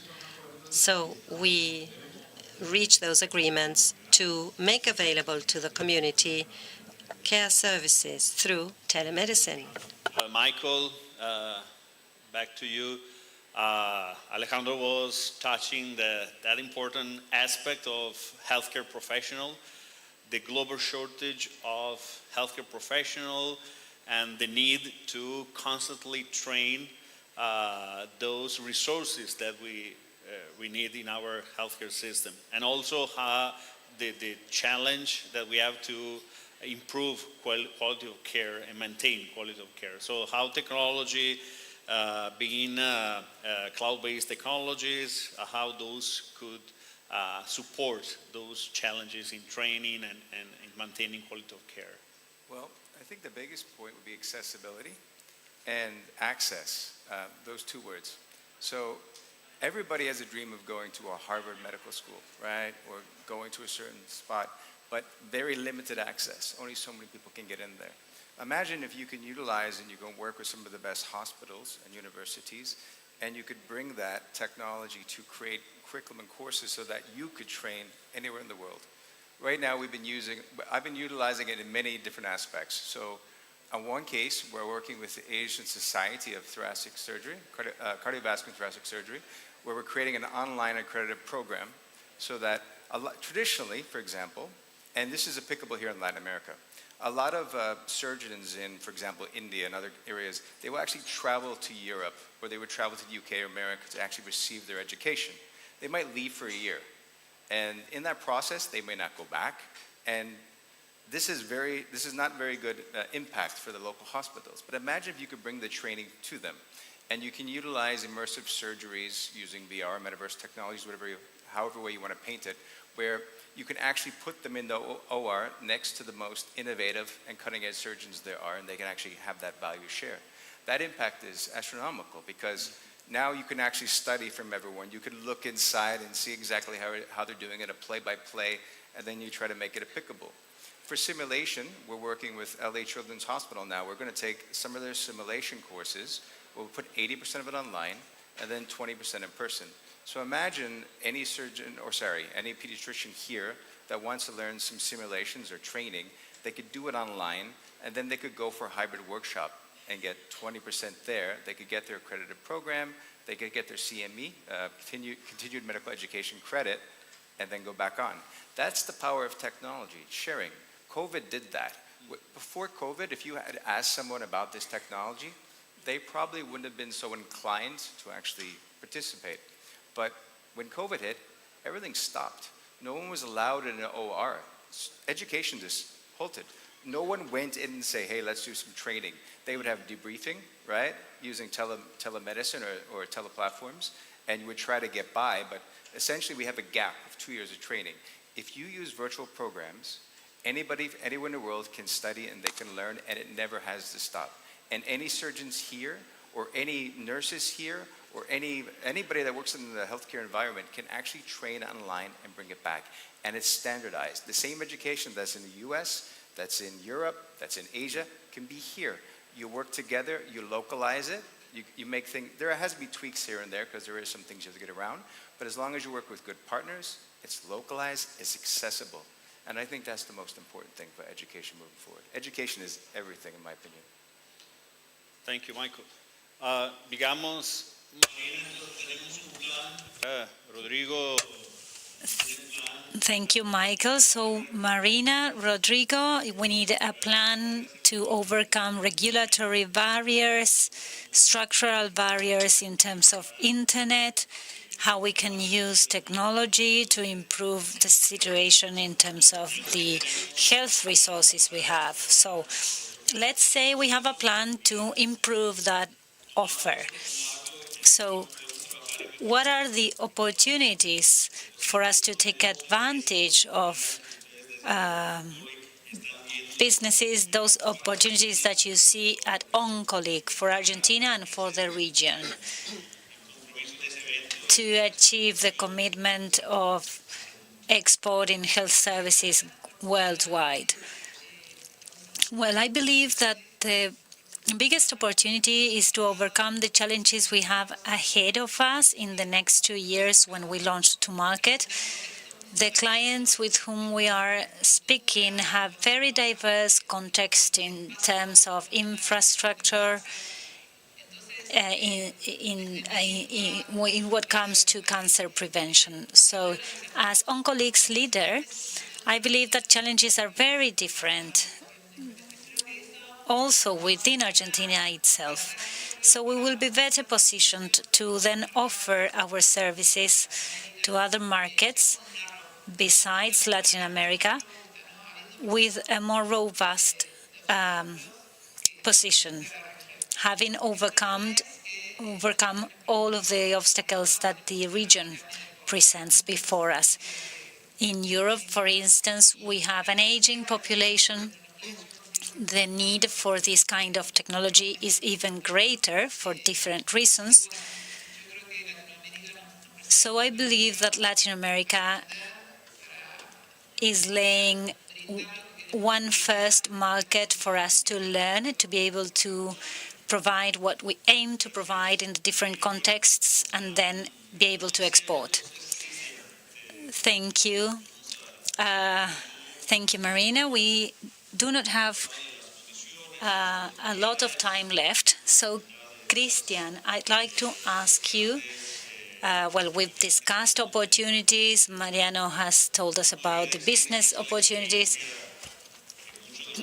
But, you know, one could say that based on our experiences, in our case, Costa Rica,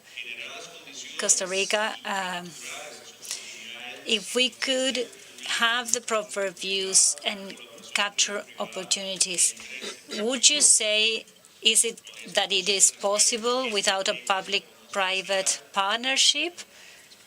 What strategy could you devise to achieve that? Thank you very much. As we've seen in the previous panel, the AI tools and the technology developed today is very important. For us in Alami, there is no public and private sector. There needs to be a regulating agent. Of course, Argentina is a very special case where there hadn't been a proper regulating agent of the different areas involved in health for a while, and this is happening in all of the rest of the countries. Public-private partnership is very important for us. If we think about AI, as we've been discussing so far, we need to think about ethics. For us in the health industry, ethics are key. Algorithmics is also key for us because it has to do with what mobilizes the different situations. When the knife was created, it was created for a specific purpose. To eat, for instance, but it also served as weapon. So let's beware of the fact that we are working with AI, but we are also building algorithms based on that AI. So what is the concept of algorithmics? Pope Francis called on us to work on the program on algorithmics. We've been working on that for the past few weeks, and we are calling on all the public institutions mainly and the private institutions that we represent, because it's all of that's been developed here is very important. We use new technologies, labs, of course, but they won't be useful if we only aim to achieve private health. Health needs to be public and private. We have two financing systems, and they need to be probably revised. There are different systems to fund health, and we are working on that. That's why I was mentioning that the health policies used to be one thing, but now we have health in politics, within politics, and that is very important, a very differentiating factor of today. Health in governments is also being addressed, so that is our. We have the will to be to make ourselves available to the governments of all of the countries to deal with that. We have actually no further time, but I'll request one last phrase of 10 seconds of each participant, please. Rodrigo. My phrase is, I hope we don't have to wait for another pandemic to continue advancing telemedicine. Alejandro. I think telemedicine has the capacity to transform all services and health services in particular, and it's already doing it. Michael, please. Health effective and sustainable, collaboration is the most important key, because if someone creates an app but there's no way to monetize it and bring it out, at one hospital is not enough. You need to spread it out, so everyone needs to be collaborative and try to do this together to make it happen. Marina. Yo creo que las nuevas tecnologías. Marina, I think new technologies are here to democratize access to early detection of cancer and other diseases, and it's not being used. So we shouldn't aim so high. We need to make these technologies available for people. Christian, and besides the comments on Pope Francis, well, I'd say interoperability and efficiency in the use of new technologies. Thank you. With that, we close this panel and we'll continue with the next one.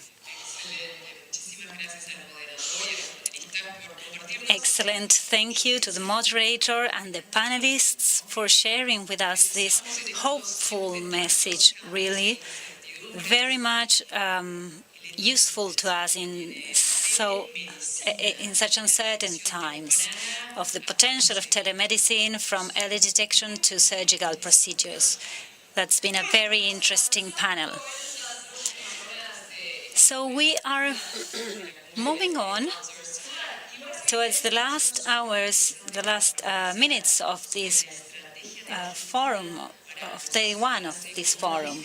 So we'll now discuss the ability of Argentina to become the leader of these movements in the region. So now it's time for fireside chat number 2, called Argentina Strategy for Knowledge-Based Services. The host will be Pablo Garcia, Unit Chief of Regional Integration of the Inter-American Development Bank. Let's welcome him to the stage, and the distinguished panelists, Marcos Martin Aguerra, Secretary of Small and Medium-Sized Enterprises, Entrepreneurs and Knowledge-Based Economy of the Ministry of the Economy of Argentina, and Darío Genua, Secretary of Innovation, Science and Technology of Argentina. Please go ahead. Good morning, everyone. Thank you for joining us today in this panel. Welcome, Marcos and Darío. We will discuss what is happening in Argentina. We'll discuss the current policies and the opportunities to do business. As we mentioned earlier, the knowledge-based services economy is very dynamic. It's being transformed with the surge of AI. Argentina exports close to $8 billion USD in knowledge-based services. It accounts to 9% approximately of the whole number of exports, close to the agricultural exports. It's very important. So it is a very consolidated industry. So the idea is for us to discuss with you what is going on in the country, what are the instruments being made available for you to work in Argentina. So without further ado, I'll ask Marcos and Dario to tell you about that. Maybe we can start with science and innovation first. Demian Reidel at the beginning commented that there are certain conditions needed and some conditions that are just enough. So it is important to have a proper science, technology and innovation ecosystem for this industry to be developed. So what is your view on this aspect within the government? Yes, totally. Thank you very much for the invitation. It's true. The knowledge-based services industry in Argentina represent an important share in terms of exports. We have over 300,000 IT developers in Argentina, covering a very wide range with different skills and abilities. And as Pablo was mentioning, it represents over almost 9% of exports. From the Secretary of Innovation, Science and Technology, we are promoting programs to develop these skills, as we were discussing some days ago. And the Secretary, with regards to a program on AI, we said that training is key. I was actually invited to award a prize by of the Chamber of Software of Argentina, and the president of the chamber was telling a tale of someone who worked as a safe security guard at a data center, and by means of the courses that the chamber offered, that guard was able to enter the workforce of the data center. He changed his profession, his métier, from security guard to developer of a data center. And this is very interesting because it shows how resources of Argentina reskill themselves in order to develop new tasks that are better paid and have greater or higher quality. We are seeing that by means of training and education, people have greater opportunities, enabling them to access higher paid jobs or other types of jobs. So at the Secretariat, we are working that Argentina has a large industrial development, large energy development, hydrocarbons, renewable energies, nuclear energies, one of the large industries of Argentina as well, with a lot of development seen in the last years. And this is important because the human resources that we have in Argentina need to be trained and need to have the skills for those developments. So we are working vertically with the knowledge economy as a pillar in order to make the development of those areas more efficient. So our work also involves an interesting interaction between the public and the private sector. In Argentina, in the last years, there was a kind of divorce between the public and the private sector, and that caused that resulted in the different players of Argentina in those two sectors being very distant between each other. So the public sector now is working together as one body and working with the private sector, with the different players of the private sector, so that we achieve a synergy between the private and the private sector, and within the public sector in itself as well. We believe that that is a very important program that we have, and Marcos can also enlarge on that, the different programs that we've implemented to be available to the private, before the private actors of the economy and before the different entities of the government. Well, we've been discussing public-private alignment a lot during this morning, and it is key to develop this industry, of course. Another issue that is very much mentioned in this industry is the SMEs issue. This industry demands a lower physical capital to be developed, so that leads to having a greater concentration of SMEs in this industry. So what is your strategy? What programs are you implementing? Yes, this is a fundamental aspect.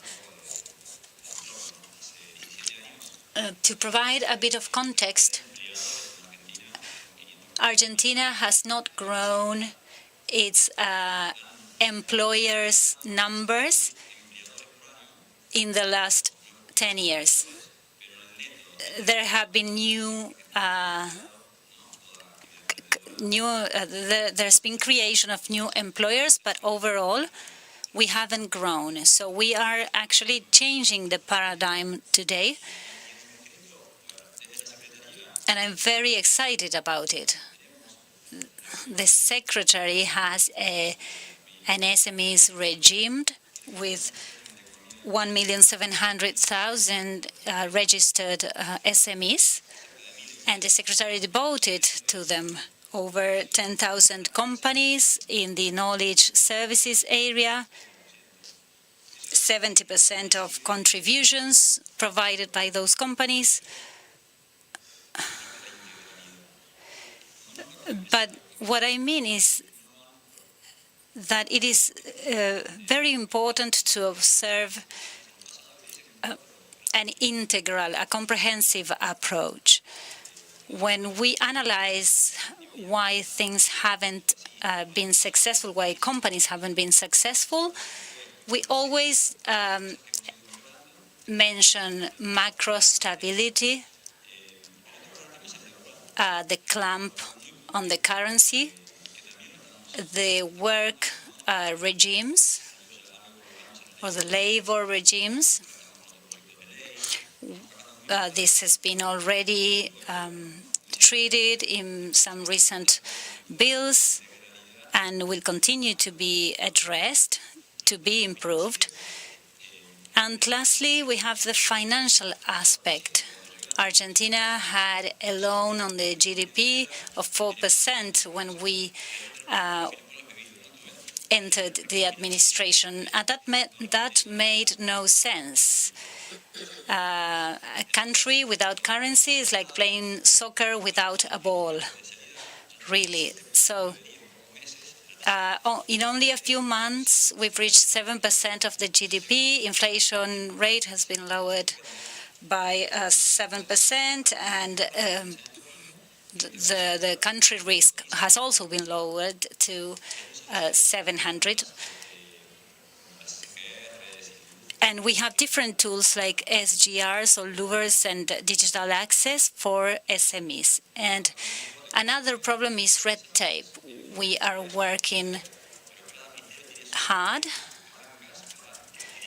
to eliminate, dramatically eliminate red tape from all the procedures.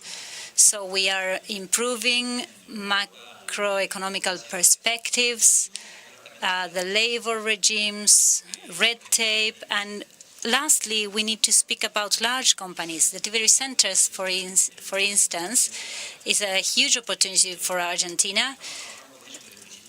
There are many delivery centers nowadays located in Argentina. We're working with the Foreign Affairs Ministry on Argentina Delivers program, which offers benefits for those companies to establish headquarters and bring more employment here. And another program is called Explain Argentina to Me. And how can people access this program?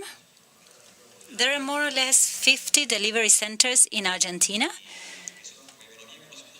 because, you know, the knowledge economy, you have the software axis, the delivery centers, the nanotechnology, but the main exports of Argentina are the services. We have 5 billion more or less, and we know all of them. All of them are connected. They are all discussing matters, so the challenge is to work with them, the public sector being at the service of the private sector to generate more business. And what's odd, and I was surprised by this, is that there's competition for talent. However, they want to have more service centers for it to be a hub. Even if there's more competition, it's better because Argentina will consolidate as a hub. And the hot topic is AI and how it's permeating all of it. And in particular, in this industry, Argentina has sought to be an AI park or pole or hub. What are you doing from the Secretariat? Yeah, that's right. It's a hot subject. Everybody's speaking about AI. It's a huge topic, and it also has the capability of accelerating absolutely everything. It's enabling accelerated growth or development in many spaces, like you said earlier, the verticals we had proposed. But let me make just one comment on something Marcos said, which is extremely interesting too, namely how it is the government team developing this, and the synergy created between or among the government team has the power to make the government be, or the state be, not an obstacle, but a facilitator, an enabler for the development of an SME, the development of major corporations and industries, an enabler so that there are investors from the mining sector, for instance, or investors for Vaca Muerta in oil and gas. And we launched, together with the Minister Sturzenegger, based on this, and we work hand in hand with him, a page for reports on bureaucracy for people to be closer and be able to say, this is the red tape I face in my industry. My industry has all of these needs for simplification, to do things cheaper, faster, with fewer obstacles. Oftentimes, when you listen to SMEs, and I'm also an SME business person, and I've been for many years, I don't need the state to help me, but to move aside and let me work, give me the opportunity to develop. And that's what we're currently doing.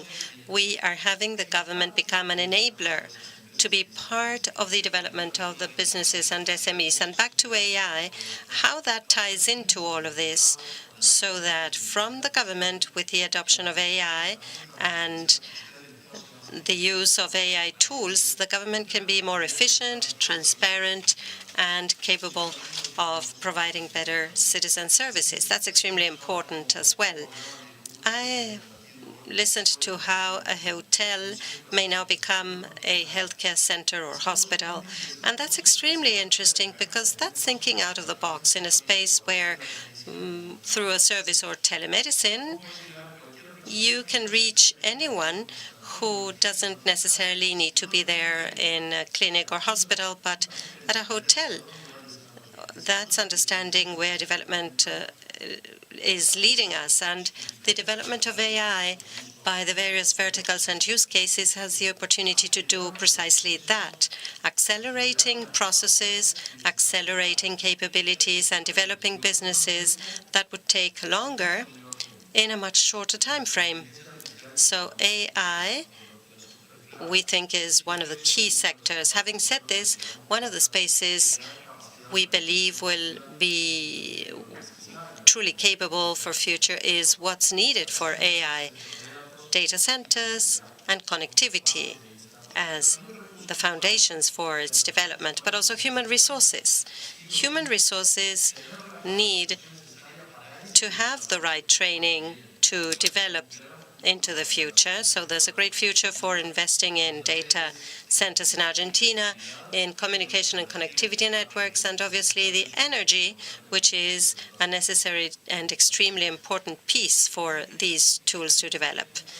In the area of AI, there is plenty of how can we have AI move into government too? What are you doing in that regard?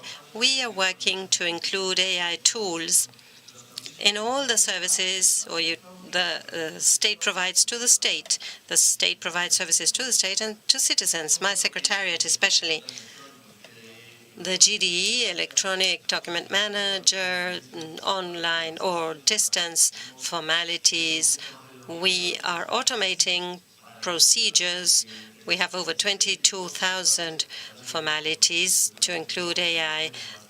We'll try to reach 2,000. Having such large automation will contribute toward streamlining the state.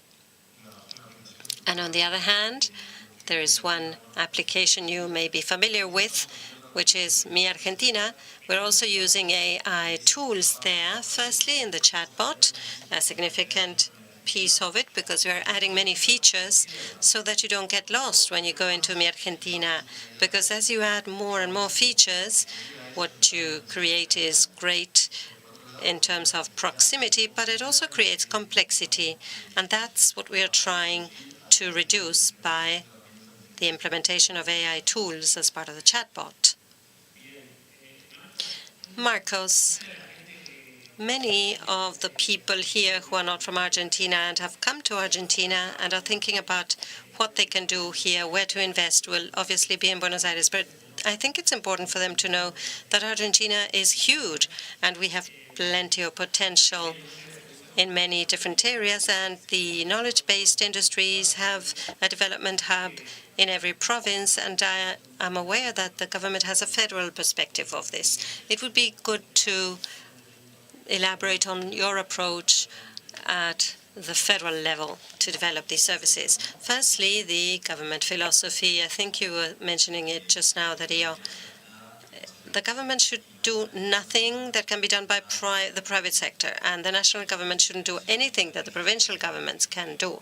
So there's a federal vision of the government. It's believing in the provinces, and in that regard, we've been working to serve the provinces. What I do see is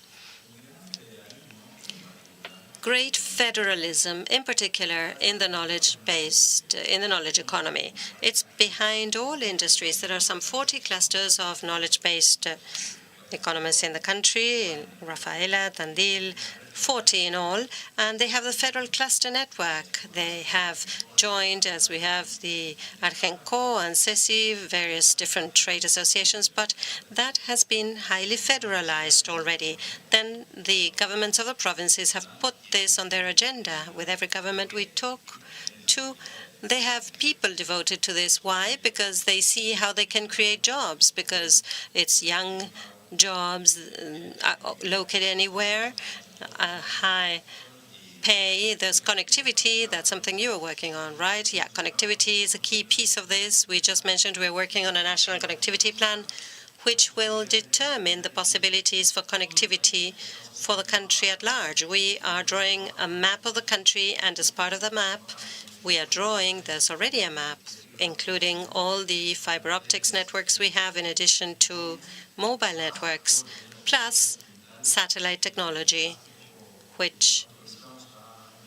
and recently we've authorized companies like Starlink, OneWay, or Scalper to provide services in the country.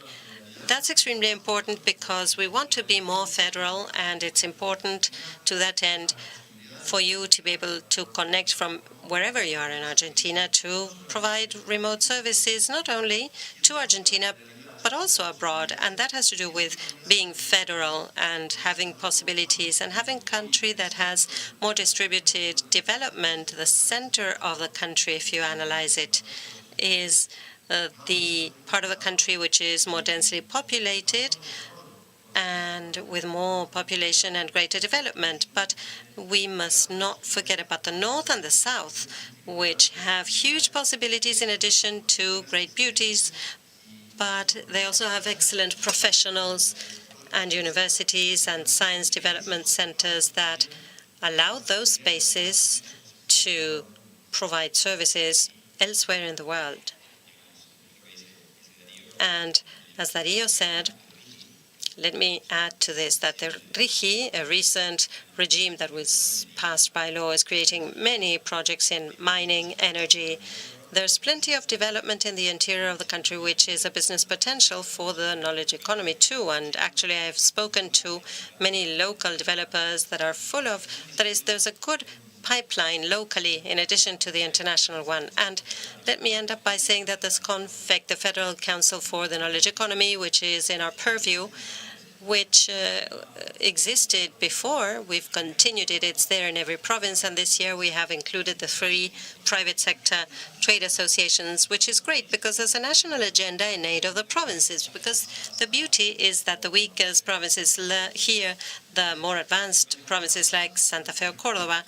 So there are very advanced provinces and those who don't know how to step into this, and the private sector that gave them ideas as to where they can find good business, and there are also laws. So that council is very active and knowledge is being disseminated and plenty of private-public cooperation, well ahead of other industries. And finally, there are provinces like Tucumán who created a specific law less than a year ago for the knowledge economy that's very strong. A software developer setting foot in Tucumán won't pay gross turnover tax or real estate tax until 2050. So federalism is great. There are many mining infrastructure, oil and gas projects that are transforming and plenty of transformation in SMEs. So I think we're doing very well in that regard.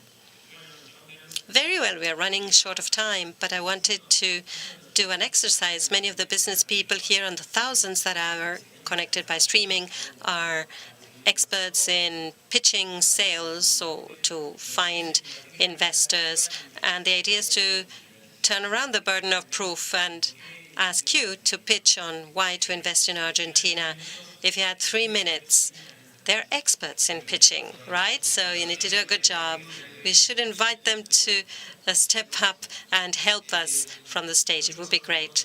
I'll be very brief. We have no time. I think the path of freedom that Argentina started since December 10th last year is the path that is leading us, as Marcos said, to a kind of development Argentina hasn't had, at least in the past 40 years of democracy, with an idea and a vision that is in favor of industry, the private sector, development and technology, and which has the opportunity to call upon and attract small, medium, and large-sized investors, because Argentina is a profitable country.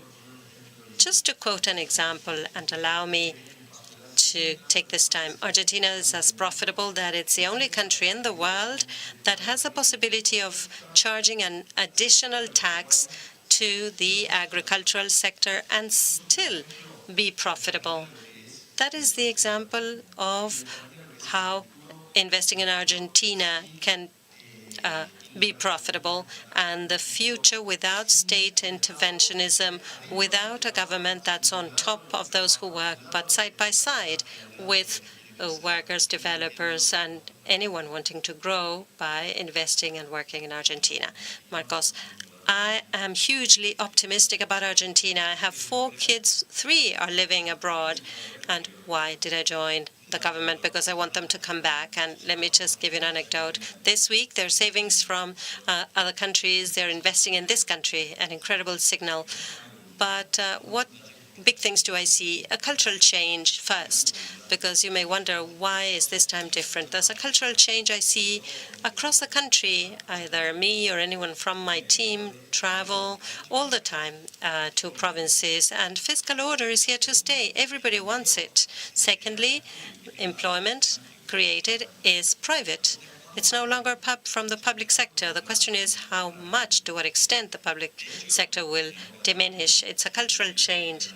Actually, during Macri's administration, employment from the nation was reduced and the provincial employment grew. There was no consolidation. Now, national employment from the public sector has shrunk by 10%. There's a very strong cultural change. Everybody wants to simplify. That's very important. And we have everything to do it. We have the talent, we have infrastructure, we have the investment regime. There are new infrastructure investments. We've had no financing. Developed countries have 1 GDP worth of corporate financing. Here we have 0.5% of GDP. So there's a potential to recover our currency, to finance growth. I see tremendous strength. We have minerals, energy, and plenty of talent. Thank you very much. I think we've been able to have a good overview of what's being done in Argentina. The team, both of Marcos's and Darío's teams, and the agency are all present at the event. So if there's anything else you want to ask them about, they will be available to answer questions. Thanks a million for your time. Muchas gracias. Thank you very much. And again, we'd like to stress Argentina's huge potential in the sector of global services based on knowledge. Unbelievably, the morning has elapsed, but to close, we have an exclusive presentation from the IDB. We are going to hear about one of their most recent tools to strengthen economic ties between Latin America and the Caribbean and North America, Europe and Asia. Let us warmly welcome Francisco Estrazulas, leading expert of the integration sector of IDB. Let's welcome him. The title of his presentation is IDB for the Americas, your gateway to secure procurement Latin American LAC. Thank you, everyone. It's a pleasure to be here with you to introduce to you these tools that the bank offers to help Latin America and the Caribbean grow, both in private business as well as businesses with the public sector. First of all, I'd like to introduce Connect Americas to you, connectamericas.com. It's a tool that's behind us all in a way. It's been created in 2014 with the aim to help Latin American companies to become international. We are client-centered. We aim to understand them, get to know them, and learn about their problems. And we have a creative approach. We develop and launch viable products. We understand the behavior of users with those tools, and then we adjust those tools. So ConnectAmericas.com was launched to solve 3 problems. First, the access to business contacts outside of our own country. We know that we have a network that can help companies find reliable partners abroad. Technical advice and access to technical advice and access to funding. We launched this initiative 10 years ago, and today we have over 750,000 users distributed in over 260,000 company profiles with 40 million unique visitors representing over 180 countries of the world. We have over 40 knowledge partners that help us spread and the word of this tool, and we have over 350 local partners like chambers of commerce, business associations, trade promotion agencies. On the one hand, informing the public and having them as partners to expand our tools. These would be the 3 pillars of Connect Americas: connection, financing, and learning opportunities. Firstly, I should highlight the company director. These 260,000 companies that we have registered can be searched by industry, by keyword, by level, Those companies might have badges and icons identified whether they are formal companies that belong to Connect Americas, whether they are exporters, or international companies, whether they are women-led businesses. So we know who we want to contact. This is very important because 50% of our visits to the web page are companies that are seeking to find other companies on this directory. And you are able to send private messages to those companies by means of the platform. This would be the star of the platform, so to speak. Then we also have purchasing announcements. With this functionality, businessmen around the world seeking for suppliers in Latin America and the Caribbean will post their needs, the amount of the bid, what they want to purchase, and the timing of that announcement. So this will inform companies, and companies will be able to bid on that purchase announcement. Another tool of Connect Americas, which is very widely used, is, that one, the one I mentioned. The third tool that occurs outside of the web page are business rounds. One is called LAC Flavors, focusing on the beverage and food industries. We had a business round in Manaus, another one in Rio de Janeiro, another one focused in Korea and Latin America. And out of those rounds, there were over 1,000 companies participating, over 3,700 business meetings, and over $843 million in deals. So we hope that this forum also helps us achieve those numbers. Then we have the tool of Connect Americas Academy. We have over 20 open courses, massive online open courses. The content is there. It is structured in modules.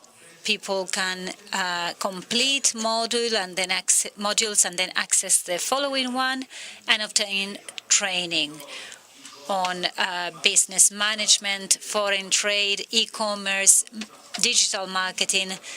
Over 90,000 people have registered on the courses and over 5 million unique visitors. Then we have also virtual training programs, which are developed as webinars. We have a week, for instance, a COMEX week, an AI week for SMEs. Each week we have different webinars offered, and participants can make questions to the speakers, for instance. And so we offer over 350 sessions that are recorded with over 190,000 participants around the globe. So this is also a very interesting tool. We also have a financing section for SMEs. This is key in Latin America and the Caribbean. We all know the difficulties that we face, right? So by means of this section, we aim to inform the companies about the different financial products that they can access. We are strengthening this section nowadays, incorporating the offer of fintech services and products. So, as they say in English, stay tuned, because there will be further tools and information in this section soon. Very soon we will be launching an AI tool within Connect Americas, which aims to strengthen the relationship between companies. With this tool that will read my company profile I will be advised what supplies I need and what companies are relevant for me. It might suggest buyers of my supplies, and this will fortunately generate more business in the next, this will be launched in the next quarter, the first quarter of next year. We also have other tools aiming to help companies in Latin America access public biddings. From 2013 to 2022, the bank has generated 4.4 billion USD in public purchasing. That's over 12,000 contracts per year. And these are available and open for all the countries of Latin America and the Caribbean. Anyone could submit a bid by means of the bank. So we have created a bidder center, a functionality of Connect Americas, where you can access articles on procurement or public policies, videos on how to be a supplier of IDB-financed projects, or courses or digital platforms as well. The first tool I'd like to show you today is Build the Americas. It's focused on the infrastructure, the physical infrastructure industry. What we aimed to solve here, in line with the work philosophy that I was mentioning, is that we discussed with developers of infrastructure what were the obstacles for them to submit a bid or start working in a country that they hadn't worked before. And they often said that they were lagging behind when it came to accessing the bids, because they had no experience working with companies at local level. They were not aware of the requirements timely. So we said, why not provide an acquisition plan for them, given that we have all the information for the following biddings that will be requested in the following years. So if we know that in a certain time a bridge will need to be built in Belize, then we can offer that information to the companies so they can work beforehand to offer a bid. So we hired a group of civil engineers and asked them to tell us what were the usual supplies needed for specific works that the bank embarked on. So we developed an algorithm that crossed the supply needed with the database of Connect America's companies and recommended that supplier local companies with whom they could create a supply chain to offer a bid in a specific work. So this tool has enabled developers to submit bids in new markets for them. I think these slides are down. Let's see if they can put them up together again.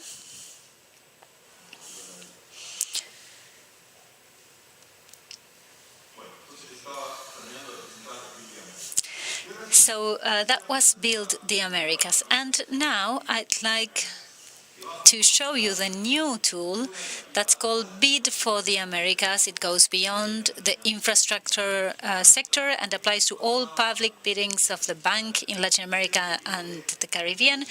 It's AI-powered, and it aims to reduce the time that it takes for companies to submit bids for public purchases.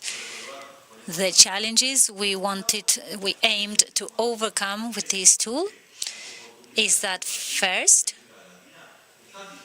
to have sources of information in one sole place, because they are very far away from each other. It's difficult for a company to have consolidated information. Maybe information was available in UNDV platform, but that's a paid platform, so it wasn't useful. So we decentralized information. We centralized information. Afterwards, we thought, why not reducing the time it takes to read the bidding documents? Because they are usually really, really long. So by means of a software, we can now know whether a specific bid is relevant to my activity. I don't have to read 150 pages now. This is by means of AI. So by means of AI, we extract relevant information, keywords, and we know whether a bidding is an option for us, is appropriate for us. Then we can also provide a catalog of information in terms of industry, place, to know whether the offer is relevant. And lastly, we offer a connection point, as in Connect Americas. So we have a directory of biddings in this case, classified by AI. We can do searches by keywords, country, category, expiry date, amounts. We resolve the problem of the dispersion of information. Then we provide an automatic analysis of biddings, so the company can have a fast view and understanding of whether a bidding is relevant for them. Then we have a section with recommended suppliers, which is a problem faced by infrastructure providers very commonly. And lastly, we provide the possibility to create company profiles. If you register in Connect Americas or any of these tools, the more detailed your profile is, the better it will be. Because if you have provided proper information to the app, you will have better recommendations of third parties, of connections. So we encourage you to improve your profiles, because it will improve your experience of these tools, and you will take advantage of the public purchasing portrayed by the bank. So we invite you to also take a look at the stands outside of this auditorium. You'll have several sessions explaining about these tools, and you can also scan this QR to get to know and get to learn how these tools work. For companies, these tools available for the 26 countries that are member countries of the bank.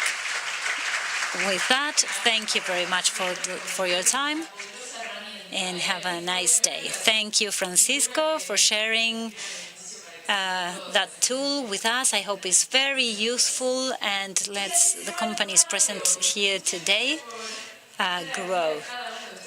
So with that, we wrap up today's presentations. Thank you all for being with us. We hope that the knowledges you've gathered today can be implemented in the near future. Surely you'll be interested to know that we have a lunch offered in Patagonia Room in floor 01. I'd like to make some recommendations first, though. For those who will participate in the matchmaking, remember that activities will begin at 3 p.m. sharp. Also, we've found a cell phone. If you have lost your cell phone, please contact the organizers. And lastly, we look forward to having you tomorrow at day 2 of this wonderful forum. See you.